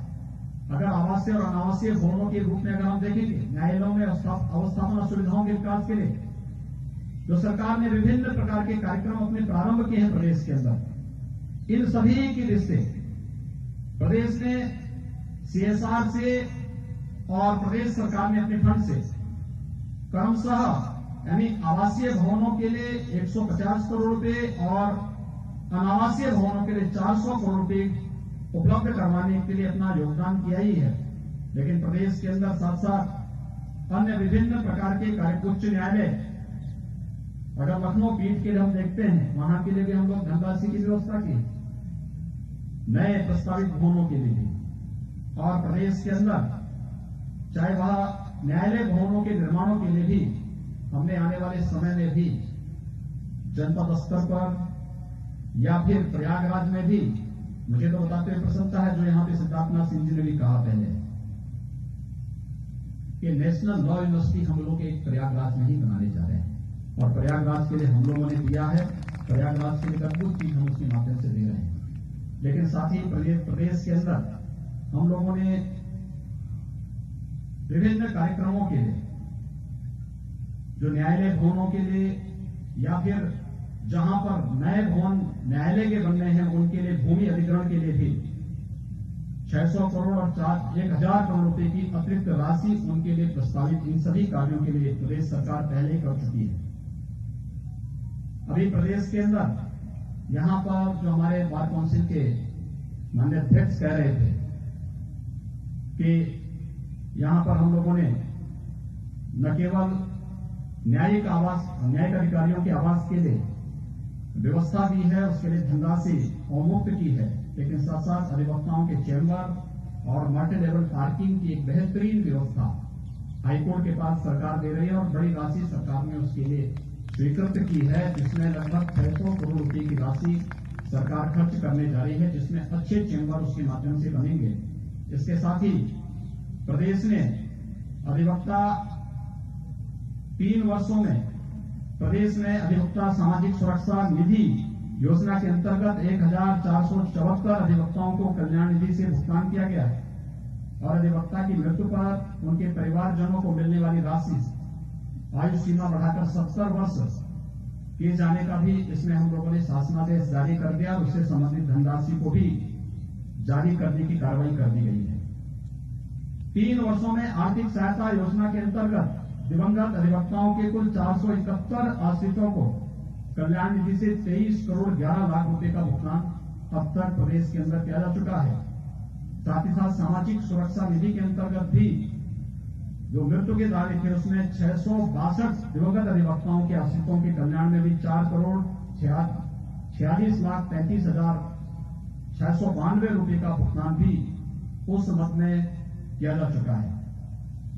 लोक कल्याण जो संकल्प पत्र 2017 था भारतीय जनता पार्टी का, इसमें युवा अधिवक्ताओं के लिए पुस्तक और पत्रिका आदि के क्रय के लिए ₹5,000 की प्रति अधिवक्ता 3 वर्षों के लिए, चालू वित्तीय वर्ष में जो प्रावधानित था 1,87,90,000 रुपए के सापेक्ष 1 करोड़ 60 लाख रुपए की धनराशि निर्गत कर दी गई है और वित्तीय वर्ष 21-22 के लिए भी हम लोग इसके लिए प्रस्ताव रख रहे हैं। लगभग 20 करोड़ रुपए की एक बजट की व्यवस्था इसके लिए हम लोगों ने पहले से प्रस्तावित की है।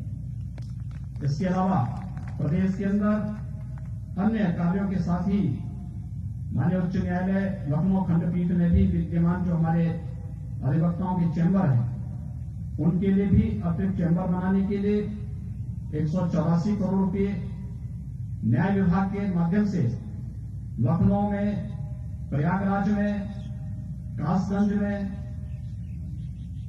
बलरामपुर में, झांसी, सुल्तानपुर, संत कबीर नगर, मेदावल, वाराणसी, सिद्धार्थनगर, डुमरियागंज में, देवरिया में अधिवक्ता चैम्बर के लिए, इसके लिए भी हम लोगों ने अतिरिक्त 23 करोड़ 7 लाख रुपए की वित्तीय और प्रशासनिक स्वीकृति प्रदान करते हुए 13 करोड़ 68 लाख रुपए की राशि इसके लिए हम लोग पहले ही जारी कर चुके हैं। साथ ही साथ 7 करोड़ 61 लाख रुपए अन्य जो तहसील स्तर के जो हमारे अधिवक्ताओं के चैम्बर हैं उनके लिए भी अलग अलग स्थानों पर, चाहे वो कैंपियरगंज है, बांसगांव है, सैजनवा है, गोरखपुर है, इन सभी में भी हम लोगों ने इस कार्यक्रम को आगे बढ़ाने की कार्रवाई प्रदेश के अंदर की है। गरीब, वंचित और शोषित और उपेक्षित वर्गों के लिए जो लोग धन के अभाव में न्याय से वंचित रह जाते थे, इन न रहने पाए, इससे भी हम लोग चाहेंगे कि हमारे जो विद्वान अधिवक्ता हैं वे लोग उन सब के हित के लिए खड़े रहते हैं, लेकिन एक कार्य योजना इन सभी के लिए बननी चाहिए कि हम इन सभी कार्यक्रमों को कैसे आगे बढ़ा सकते हैं। ये कार्यक्रम जहां हमारे आगे बढ़ने चाहिए उस पर भारत की सरकार भी, न्यायपालिका भी पूरी संवेदनशीलता के साथ कार्य कर रही है, लेकिन अगर हम सभी लोग मिलकर के इन कार्यक्रमों को अपने साथ जोड़ लें, और मुझे लगता है कि ये हर एक स्तर पर हो सकता है। हर एक बार एसोसिएशन अपने स्तर पर कार्य योजना बनाकर के सरकार के पास अगर भेजती है तो मुझे लगता है हमें प्रसन्नता होगी कि सरकार उसमें आपके साथ मिल बैठ करके एक ठोस कार्य योजना बनाकर के उसको इम्प्लीमेंट भी कर सके, जिससे प्रत्येक तबके का व्यक्ति न्याय उसे प्राप्त हो सके और हमारी व्यवस्था में, विधि व्यवस्था में उसका विश्वास और भी सुदृढ़ हो सके। यहां पर मेरे सामने हाईकोर्ट बार एसोसिएशन और बार काउंसिल की ओर से जो एक ज्ञापन भी आया है, मुझे लगता है कि मैंने इसमें से कुछ चीजों के बारे में, बहुत सामान्य चीजें हैं और इन सभी कार्यक्रमों को हम लोग पूरी प्रतिबद्धता के साथ आगे बढ़ाने के लिए तैयार हैं। मैं चाहूंगा कि बार एसोसिएशन, बार काउंसिल हमारे विधि और न्याय विभाग के साथ बैठ करके कोरोना कालखंड में अधिवक्ताओं के बारे में उनकी आर्थिक मदद किस रूप में की जानी चाहिए, खासतौर पर जो नए अधिवक्ता हैं या जो दिव्यांग या फिर शारीरिक रूप से कमजोर हैं या जो बुजुर्ग अधिवक्ता हैं, बुजुर्ग अधिवक्ता में माने किसी नाथ त्रिपाठी जी तो बहुत वरिष्ठ हैं और वे सबसे मार्गदर्शक भी हैं, लेकिन बहुत सारे अधिवक्ता ऐसे हैं कि जो वास्तव में जिनको सहयोग की आवश्यकता है। ये लोग एक कार्य योजना बनाकर के सरकार के सम्मुख एक साथ प्रस्तुत करें, सरकार उसमें भी आप सबको मदद करने को तैयार है। इसके साथ ही कि आर्थिक मदद हम लोग उन सभी अधिवक्ताओं तक पहुंचा सके, उनको उपलब्ध करा सके, उनको दे सकें। इस पर इसके अलावा यहाँ पर अन्य जो चीजें प्रस्तुत की गई हैं कि हॉस्पिटल की व्यवस्था उच्च न्यायालय परिसर में, सिद्धार्थनाथ सिंह जी पहले ही कह चुके हैं, सरकार की मंशा बहुत स्पष्ट है, सरकार इसके लिए भरपूर सहयोग करने को तैयार है। हमें न्यायालय परिसर में उस प्रकार की व्यवस्था मिले, सरकार को हमें केवल अधिकारी तैनात करने, बल्कि हम लोगों ने डॉक्टर को तैनात कर दिए हैं, वहां पर डेडिकेटेड टीम वहां पे पहले से तैनात की हुई है। लेकिन फिर भी अगर हॉस्पिटल की आवश्यकता पड़ेगी, सरकार उसमें हर प्रकार का सहयोग करेगी। आवासीय सुविधा के बारे में मैं आपको पहले ही आपको बोल चुका हूं। डिजिटल लाइब्रेरी की बात कही है, बहुत अच्छी व्यवस्था। मैं चाहूंगा पाठक जी इस कार्यक्रम को तत्काल लागू करने की तैयारी कर देनी चाहिए। हमें लाइब्रेरी हमारी जितनी रिच हो सके हमें करनी चाहिए। ये हमें और भी इसमें जो भी सहयोग इसमें किया जाना है उसमें करने के लिए सदैव तैयार रहना पड़ेगा। मैं बहुत बहुत धन्यवाद दूंगा यहाँ पे बार काउंसिल उत्तर प्रदेश को और यहाँ के हाईकोर्ट बार एसोसिएशन के माननीय अध्यक्षों को, सभी पदाधिकारियों को, जिन्होंने आज इस अधिवक्ता समागम के माध्यम से आपके साथ एक संवाद बनाने का अवसर दिया है। मैं आप सबको इस बात के लिए आश्वस्त करता हूं कि आपके साथ मिलकर के एक टीम वर्क के साथ न केवल वादकारियों की समस्याओं के समाधान के लिए संवेदनशीलता के साथ हम काम करेंगे, बल्कि अधिवक्ता समाज से जुड़ी हुई समस्याओं के समाधान के लिए सरकार सदैव आपके साथ खड़ी रहेगी। हमारा न्याय और विधि विभाग आपके साथ कदम से कदम मिलाकर के तैयार रहेगा और उनके द्वारा प्रस्तुत किए जाने वाले प्रत्येक प्रस्ताव के साथ सरकार उनके साथ पूरी संवेदनशीलता के साथ, पूरी प्रतिबद्धता के साथ कार्य करेगी।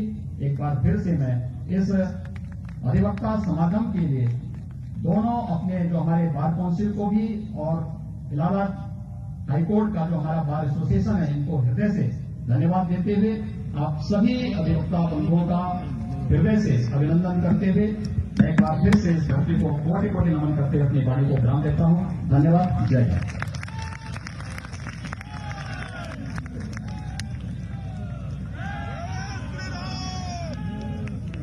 बहुत बहुत धन्यवाद। हम सभी अधिवक्ता बंधुओं से निवेदन करेंगे एक बार अपने स्थान पर खड़े होकर जोरदार तालियों से महाराज जी का धन्यवाद भी ज्ञापित करें। हम सभी आभारी हैं